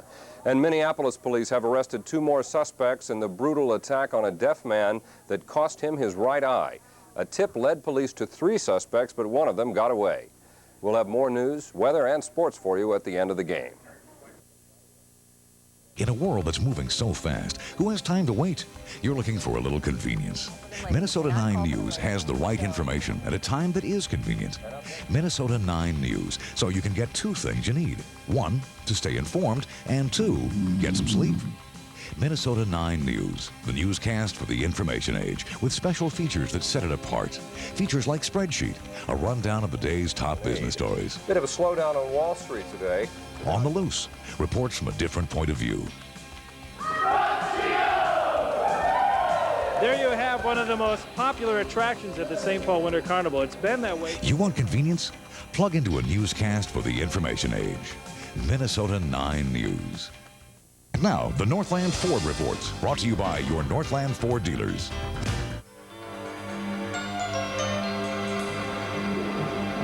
Welcome back to the St. Paul Civic Center. We're between the second and third periods. Edina and Champlin Park tied at 2 apiece.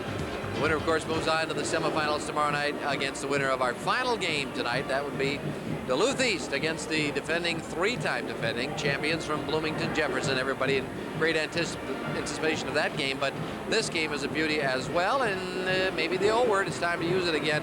Could we have our first overtime of the championship session? We did have overtime this afternoon as we continue our Northland Ford report for this intermission. In the consolation, Blake defeating Detroit Lake 6-5 at Mariucci Arena in consolation. Hutchinson won the other game 9-2 over Chisago Lakes. And we'll be back with more of our second intermission at the 1995 Minnesota State High School Boys Hockey Tournament.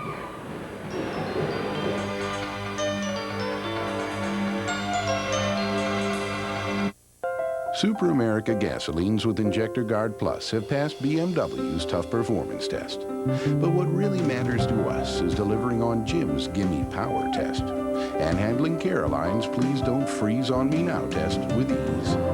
Every year, almost 1 billion gallons of Super America gasoline and over 70 years of refining experience are put to the test, and we never stop coming out ahead. Super America, we never stop. This is Sheila Weiss. She runs a woodworking shop. The small business group at US West found a way to help her manage her day better. Now, when she gets another call, she can tell who's calling and decide whether to take it or send it to voicemail. Hi, Joe. Now, if everything at her shop ran this smoothly, she'd design a world-renowned furniture collection.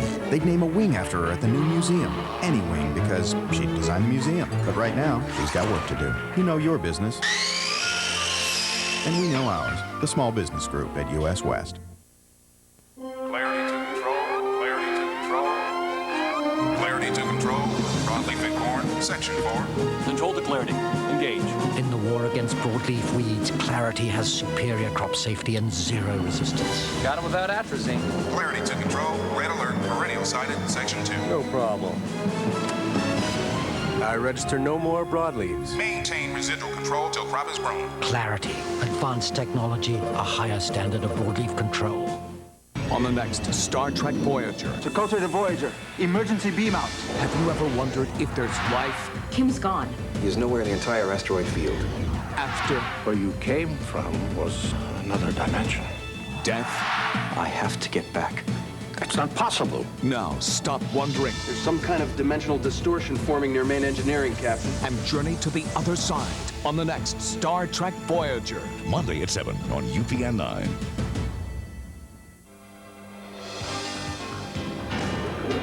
Back at the Civic Center, Jim Gilliland with you between periods. Edina and Champlin Park tied at 2 apiece. It was a fast start, a lot of offense in the first period. Second period, just some good chances on both clubs, but nothing in the basket for either club, and we head into the third tied at 2-all. For more of a reflection on what has transpired so far, let's go back upstairs to Wally and Tom. And it has been a dandy of a game so far, Jim. Tom, I've enjoyed this one. It's been fun to call up here. We have seen, though, a one-sided edge in that play in the second period in favor of Edina, but they just can't seem to dent Tim Ledeen. Well, they had the majority of that, but also the Rebels had some good scoring opportunities as well, Wally. The thing is that goaltending becomes an issue at this stage of the game. It's a goaltending duel right now, and Ledeen has really played well. As you mentioned, Edina had the majority of the better shots, but all of a sudden something can break very quickly. And you watch Edina right here as he come down with Peter Armbruster right here. He'll come in. A good shot from a good angle as well. You see the defensive going down. That shot now is just a little bit wide. It was going wide just on the outside of the net, but that shows you the concentration of the goaltender as well. There's not a lot there for anybody to shoot at, and so that's what you want to do. But this Tim Ledeen has really played well. You'll watch him once again. Edina pressing, and that's one thing they have done in that entire second period. Bart talked about his team not working hard. I get the impression they're working hard, but they're not getting rewarded. The reason for that is because of the play of this goaltender. I mean, he has made kick saves, glove saves, everything he's had to do, including one crossbar. And so they become the situation where the goaltender becomes the player of the game so often. And if you talk to a coach, they'll say, what's going to win you playoff games? What's going to win you tournaments? Are your goaltenders. Well, that's been the story so far. The goalies have done it. Downstairs is Jim Gilliland. Okay, thanks, fellas. We'll look forward to the call of the third period. Who's going to move on to the semifinals? Who has to go to consolation at Mariucci tomorrow? Duluth East and Bloomington Jefferson, our final game tonight. Stay with us. The 1995 Minnesota State High School Boys Hockey Tournament rolls on live from the Civic Center in St. Paul. Install a new ceiling with Armstrong ceiling tile from Menards.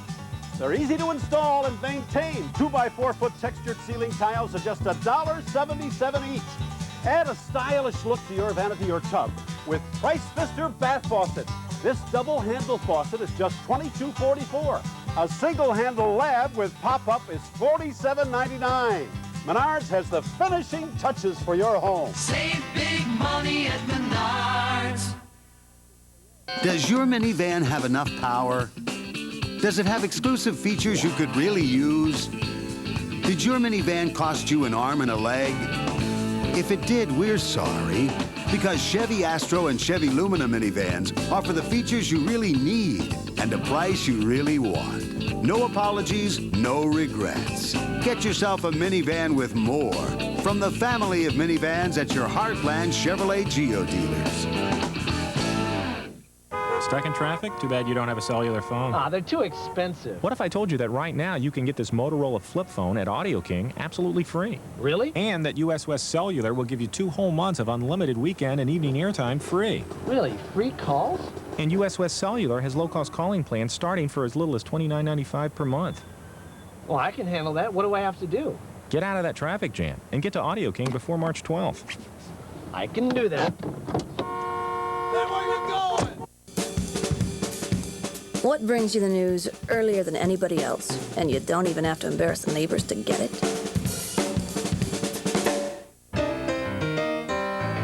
Now a newscast that fits real people's schedules. I'm Gary Rebstock from Minnesota 9 News. During the high school tournaments, we're still working in the newsroom. Watch for updates during the games and a complete newscast following our tournament coverage. KMSP TV, UPN 9.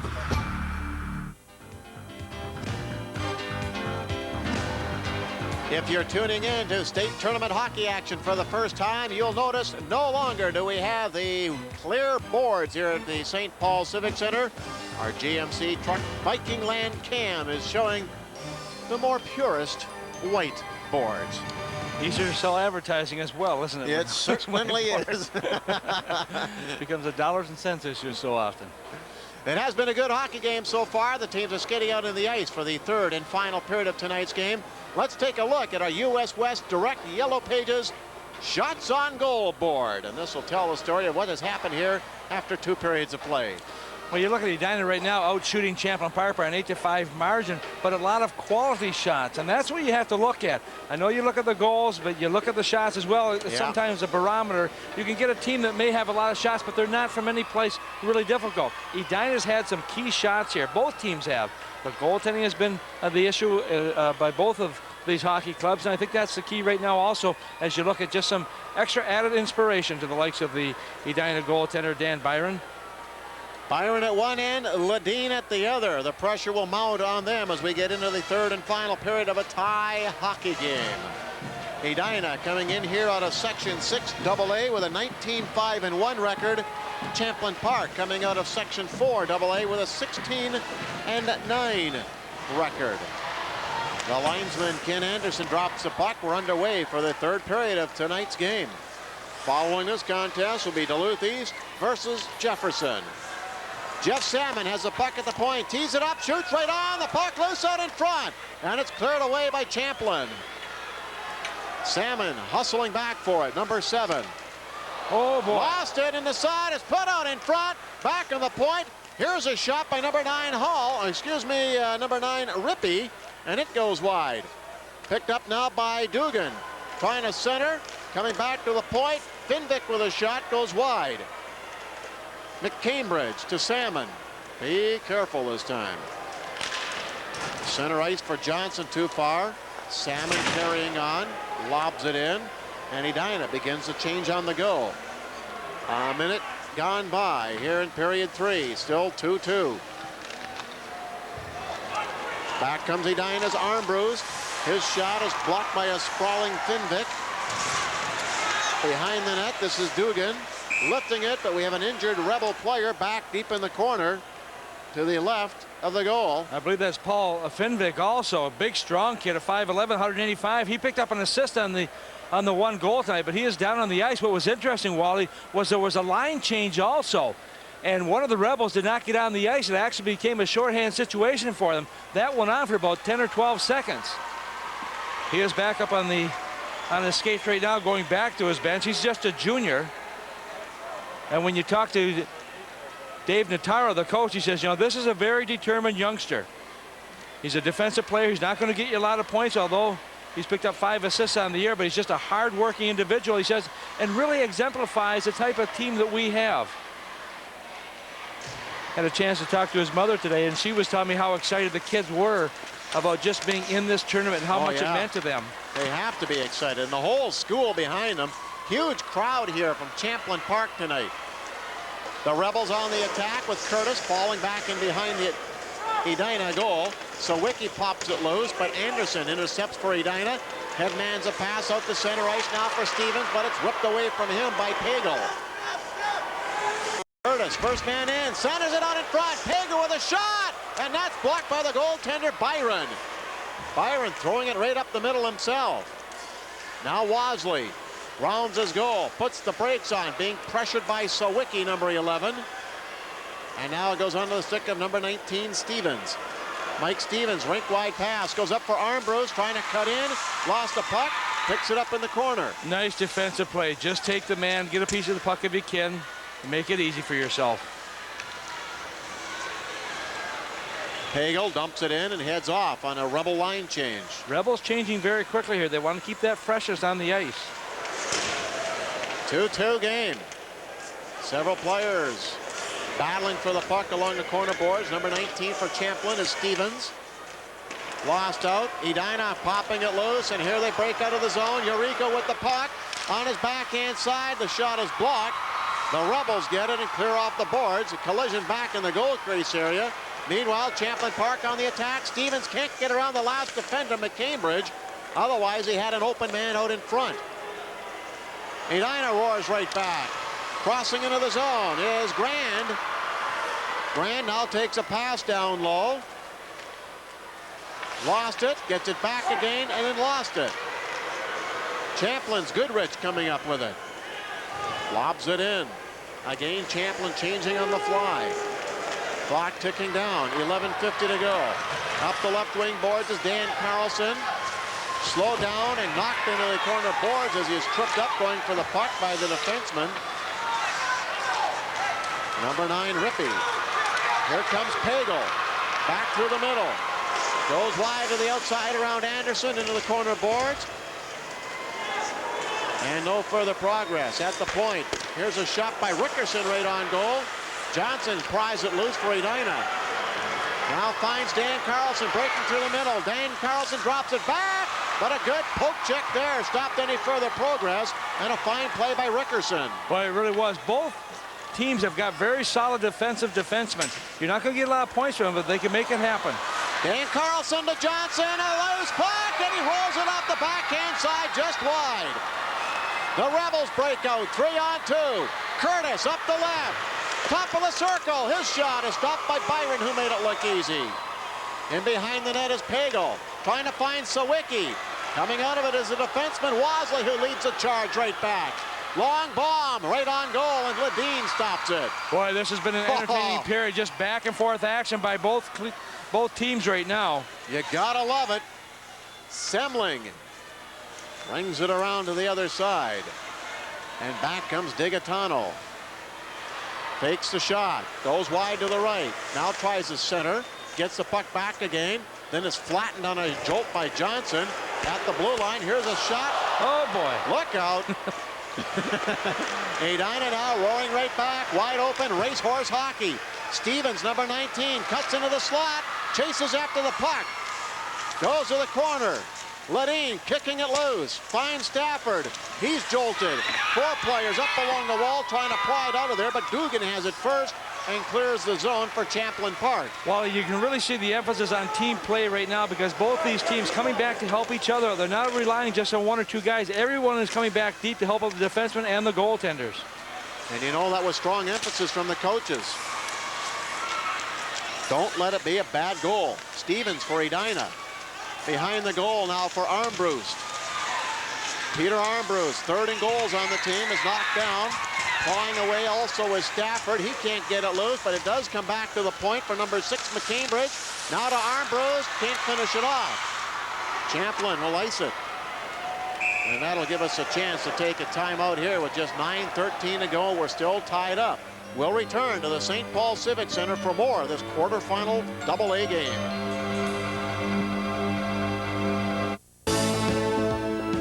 The tournaments on 9 are brought to you in part by your local Chrysler Plymouth dealers, Hardee's, and DuPont Accent Herbicide. Well, 9:13 to go in the third period. We are still tied at 2 between Edina and Champlin. And the Rebels and the Hornets have really displayed, I think, their wares here tonight. This has been a very entertaining game. Back and forth action. Both teams getting good scoring opportunities. 21 shots now by Edina, 18 by Champlin. Third line of Edina against the top line. There's a shot to score! From the point, Wasley let it go. It may have been deflected, but nonetheless, Edina takes the lead. You go into a situation on that icing just earlier. They did not want to do the icing. They're trying to bank the puck, but it went all the way down. As a result, the faceoff came back down into the Champlin Park zone. And that's where you have to look back to that play there, because it created the faceoff back in deep, and you've got to win the faceoffs. All of a sudden, the puck comes back right here. You'll see Wasley take the shot right on the target. There's a deflection right there, and that's what it has to be, as number 17 of Edina puts it away, and that's John Farrell, who will pick up his second goal of this hockey game. And the assist will go to number 5, TJ Wasley, and number 4, Reed Anderson. Nice save there for Byron. Champlin Park right back at it. The one thing we pointed out earlier, and Tom and I both witnessed it last week at the Coliseum, this Champlin Park team is a real gritty performing team, and they will not quit. They'll keep attacking no matter what the situation in the game is. They change on the go. Farrell had 4 goals all year, has 2 in this one tonight. And icing is called against Edina. The Hornets take the lead. We'll be back at the St. Paul Civic Center in a moment. If you've ever wondered if there's life after death, journey to the other side on the next Star Trek Voyager. Monday at 7 on UPN 9. 8.5 to go in a 3-2 hockey game. Anybody's contest. Chuck Sawicki digging in now for Champlin Park. Puck pushed off to the side from the blue line. Rippey keeps it in. Now Curtis will chase after McCambridge. And back it comes to McCambridge, number 6 for the Edina Hornets. He just tosses to neutral. Rippey back across the line for Curtis. Coming in, he shoots right on. Sawicki the rebound, but he can't release the shot. McCambridge around the boards for Carlson, too far. Salmon will hop after it. Chops the puck off the glass. Picked up by Dan Carlson. Here's Dan Carlson to Johnson. Over to brother Brad Carlson. Brad trying to center, but the pass hits a skate and comes back to neutral. That was almost a 3-man breakaway. I think those guys have got speed. There's no question. They just almost got in behind the Rebel defense, but finally the puck just not able to be controlled and took away a good scoring opportunity by Edina. Frozen by Ledeen. Another pause. This has been a fast-moving period. We've got to take another break. It's a 3-2 game with Edina leading. We'll return to the St. Paul Civic Center for more of this super game.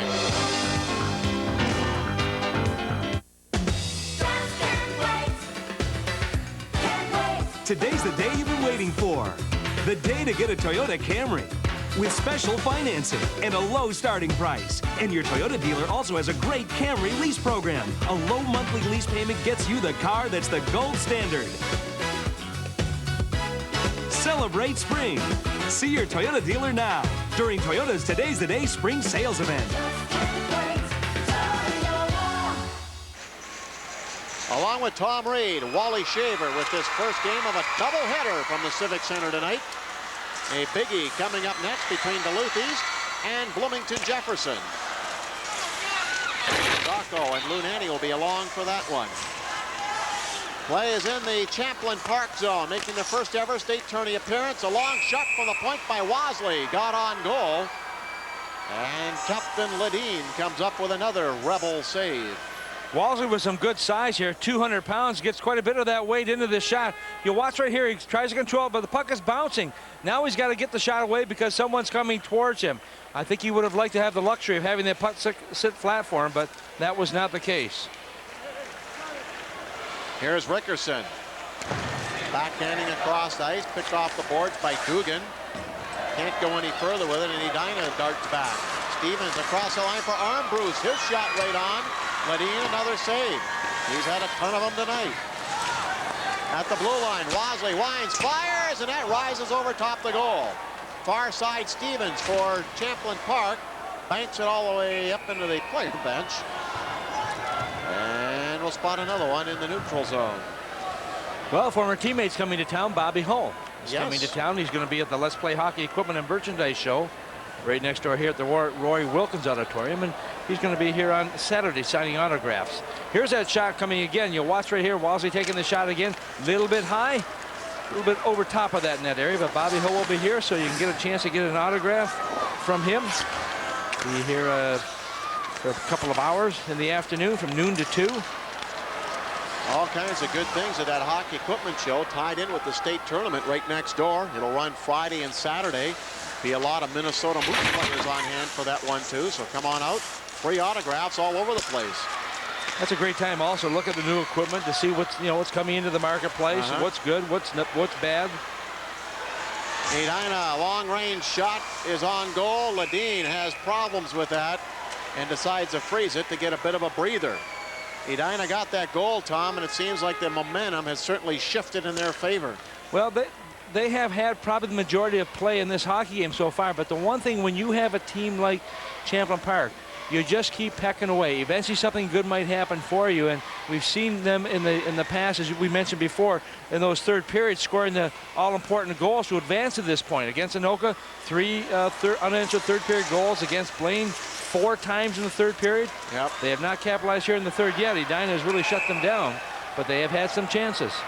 And Edina not necessarily reverting to a defensive posture in this game either. No, they haven't, and they can't afford to do that. They want to keep the puck in the other zone. If you start playing defensive, that means the puck's going to come in your end so often. Keep that offensive play going. But there's the coach of Champlin right there, Dave Notaro, who's done just a super job with this young program. He was an assistant coach with Anoka for 8 years and started up this program just 3 years ago when the school opened. This school, Champlin Park, is located between Brooklyn Park and Anoka and has picked up kids from all 3 school districts up there. Back at the blue line is Salmon to his partner McCambridge. His shot glances off a leg and back out to center ice, as sprawling to block that was Digatano. That was a nice block also. So often the forwards don't get the chance to do that. The defenseman will block shots, but came out in a perfect position, put his body flat in the ice, and just able to get a piece of the puck. Micah Digatano, the golf captain, cleared the zone, but Edina lobs it right back in. They steal in the zone. Now the loose puck taken and put out in front, but before Johnson can get to it, it's grabbed off by number 9, Travis Rippey. Played football for this team. Johnson coming back for Edina, going in alone. Johnson shoots as he's hauled down. The shot goes wide. There will be a penalty up and coming to Champlin Park. But it was a great one to take because Johnson was in solo. It's 3-2. Edina leads. They'll have a power play when we return to the St. Paul Civic Center for more state high school championship hockey.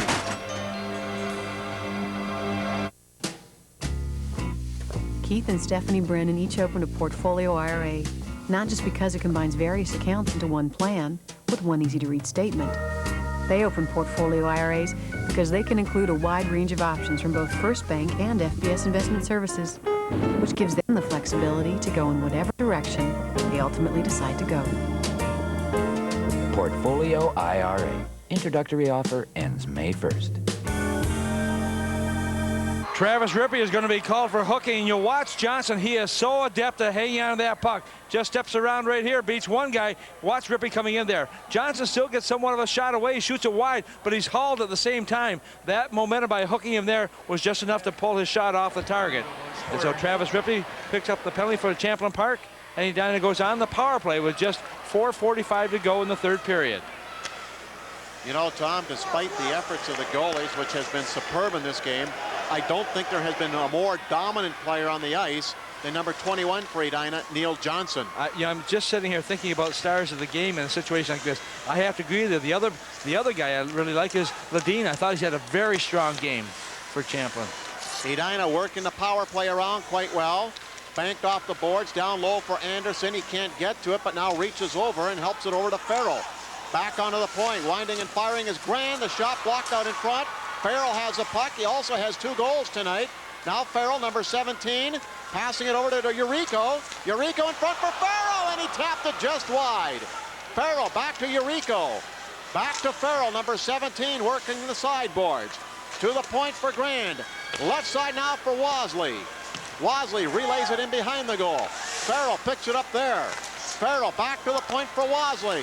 Fakes the shot, slides it down low, receives it back again from Farrell. Now Wasley's pass blocked. Here's an interception. Champlin Park, Sawicki starting back. His centering effort is picked off, and here come the Hornets roaring right back. Up the left side, Eureka fires right on, and Tim Ledeen scoops it up in the midsection.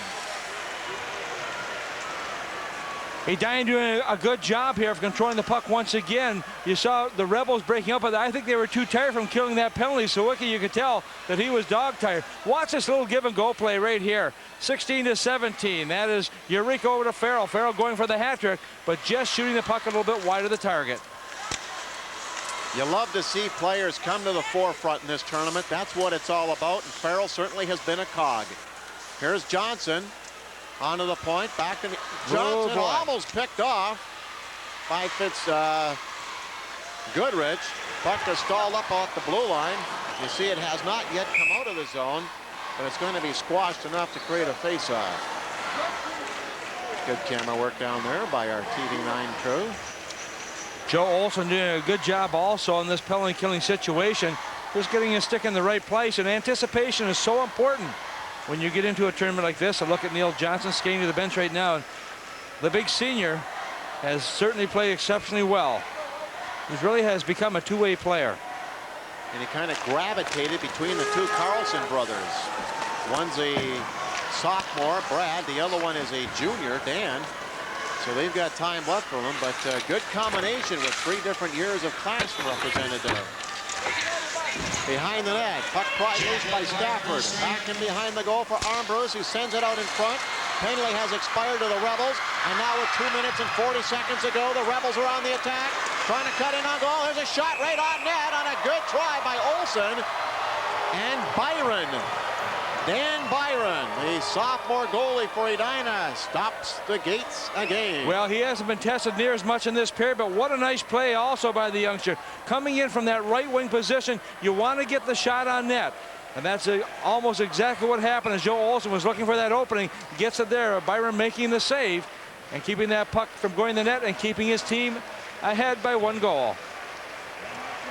Timeout has been called by the Champlin Park Rebels with 2.5 minutes to go.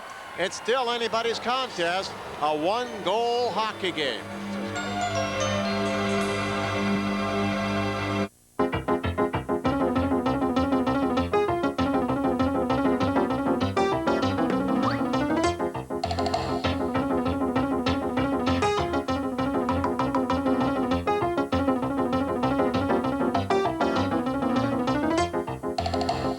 Introducing Pay Pump from Amoco. You pay, you pump, you go. Life is fast. Make sure your gas station is up to speed.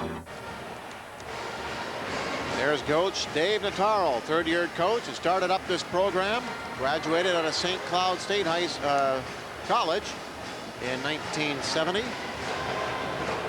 And Looks like he's not talking much strategy, just relaying restful advice to this team. I think he is right now. I think the players know the importance of this hockey game, what they have to do. I mean, you get to this stage of the game, you better know what you have to do.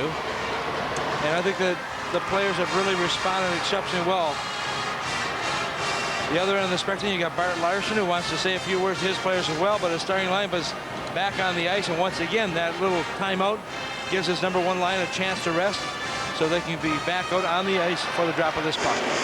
Olsen pulls it back to the point. A shot from there by Rippey is blocked, and here come the Hornets. Neil Johnson across the line, fakes a wrist shot, drops it off for Brad Carlson, but it's intercepted.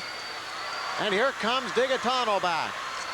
Digatano, Micah going to the corner, lost the puck, but a shot right on by Dugan. Edina breaking out. Brad Carlson gets it loose. Johnson chasing after it, but the first guy back will be Travis Rippey. Rounds his goal, lost the puck. Dugan after it. Rippey lifts it high in the air, and it bounces back to center ice for Anderson of Edina. Anderson with a steal at center. Sends it away for Dan Carlson. He stops into the zone with 1:50 to go. Rung around to the other door now for Semling. Matt Semling likes to hunt. Out to center. Hunting for a goal now. Chasing it down will be Curtis. Wasley comes in, sidestepping the play. Sawicki behind the goal is upended. Pinching in from the point. There's a shot just wide off the stick of Jokic. Edina gets the puck, clearing but not out, held in. Semling get it down low. Curtis out in front now for a pay goal. His shot is blocked by the Edina defense, and they really jammed up the front of the net there, Tom, and will take an icing here. They really have the Rebels putting a lot of pressure now on the Hornets zone, and the Hornets kind of slowed down at the last few seconds there. They were standing, and that allows the Rebels to be able to move around there, control the puck, and the Hornets coming off the boards there, so it opens up the lanes where the Rebels can get the puck and move it around. But they are still trailing in this game with 1:13 to go. Shots on net right now, 27 by Edina, 22 by Champlin Park. And a little strategy right now on the part of the Rebels, determine who's going to stand where and what we're going to do. Now it looks like we're going to have another timeout being called. Looks like a goalie change here. So what that does, obviously, get a little bit of a rest.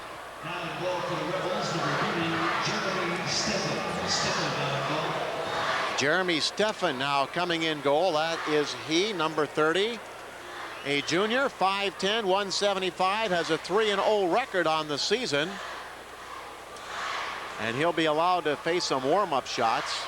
That will allow Rebel head coach Dave Notaro to rest his two primary units. Top line of Digatano, Olsen, and Dugan. And the second line of Curtis, Sawicki, and Pagel will get the lion's share of work here with 1:13 to go and a badly needed rest. You know, when you've got a young team like this, there's not a lot of book on them. And I talked to Bart Larson before the game. I said, have you seen them play at all? He says, no. He said, I haven't. He said, you know, I hear some good things about them. I know they can come back. They've done that. We have to play our game. And I think that perhaps Edina did play their game. I think that a lot of people have underestimated this Cinderella team, as we've referred to them time and time again in this broadcast. But they certainly have come to play here. And I think the fans who are here in attendance have been rewarded to a very exciting, entertaining hockey game. I have certainly enjoyed it. Monday night at 7, go beyond our galaxy with a crew of Star Trek Voyager. A rip in the fabric of space has thrown the Federation's most advanced starship 70,000 light years from home, and now it's up to the crew to find their way back. Don't miss the sci-fi adventure Star Trek Voyager, Monday night at 7 here on UPN 9.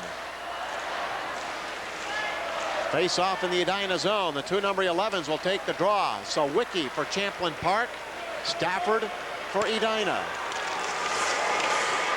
They tie one another up. The goaltender has been pulled for Champlin Park. Sawicki with the puck, lost it to Stafford, sweeps it out to center.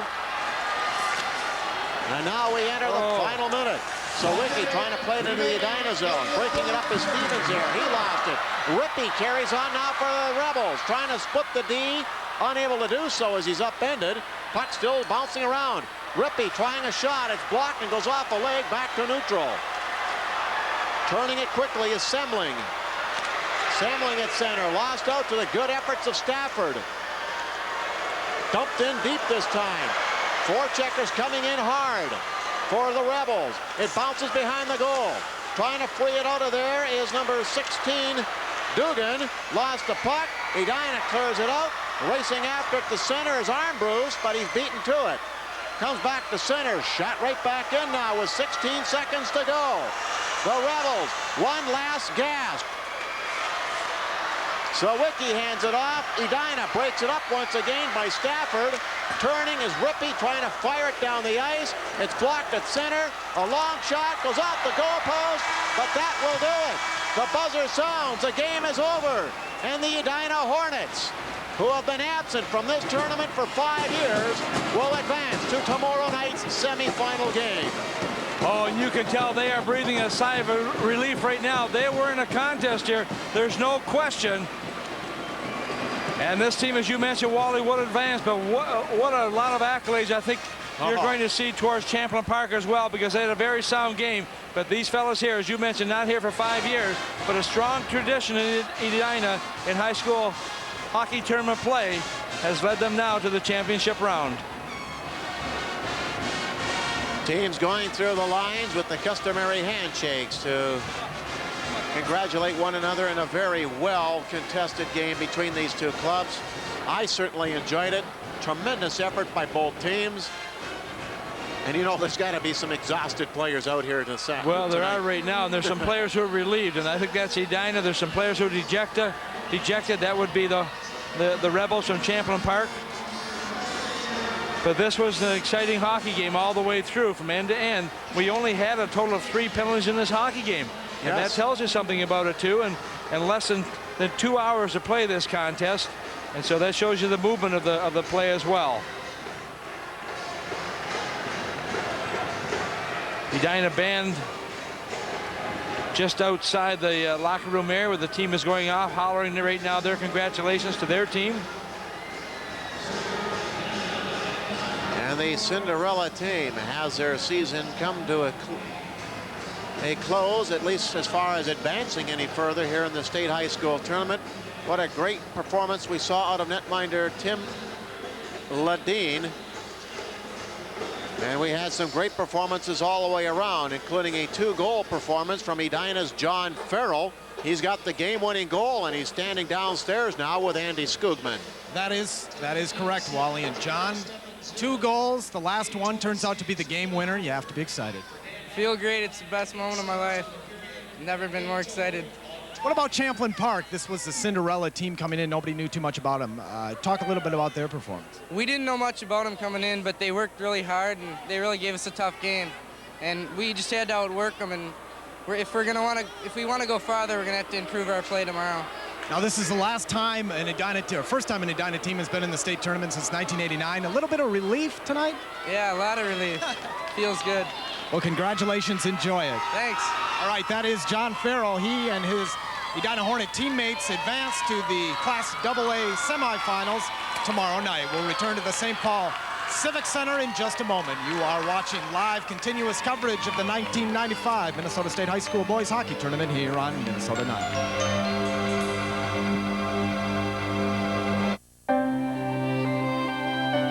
Before there was accent, there were tough grasses like quackgrass, wild proso millet, and chattercane.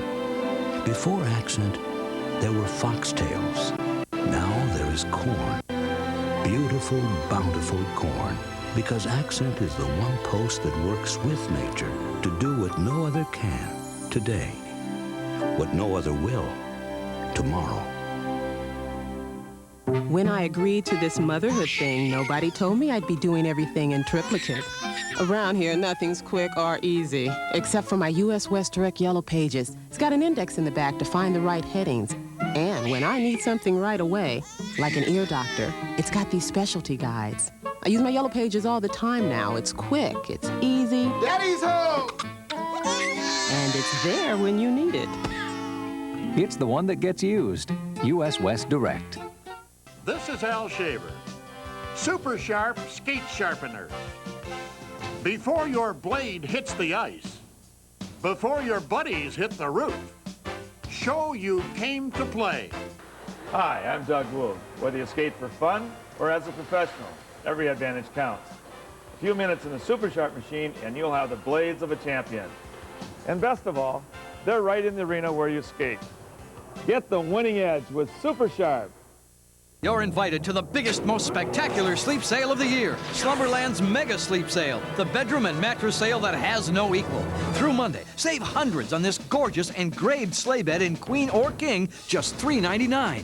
Mega savings on every brand name mattress in the store. Plus, take an extra 10% off the sale price of every premium mattress set.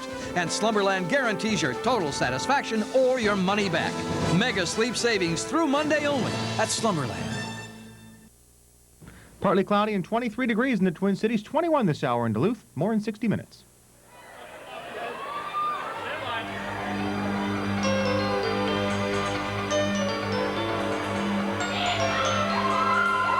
Welcome back to the St. Paul Civic Center, the third Class A AA quarterfinal games in the books. You see the final score.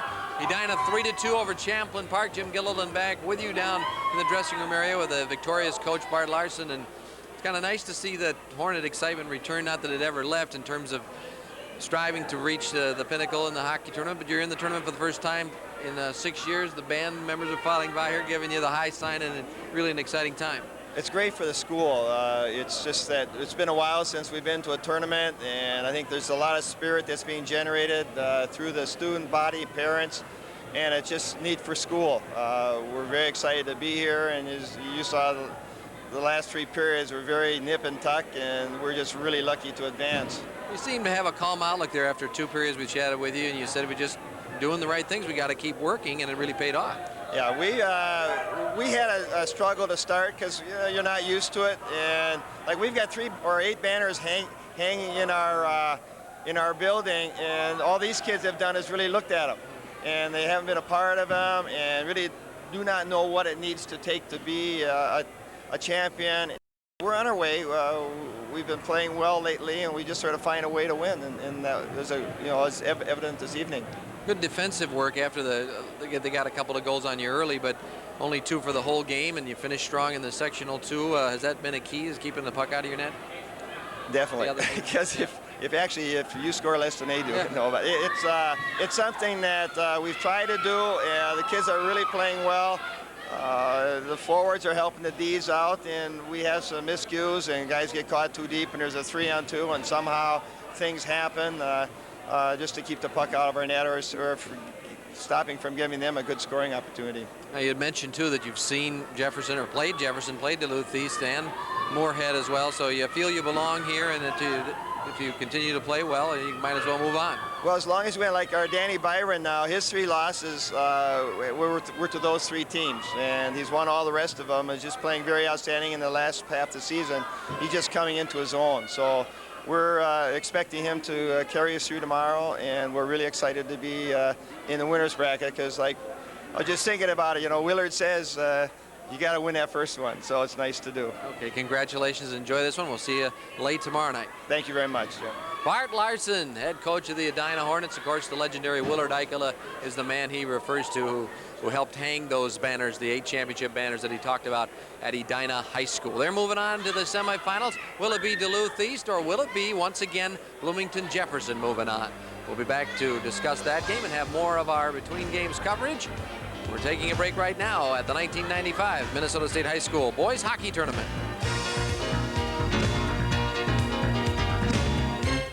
You know, that son of mine is really something.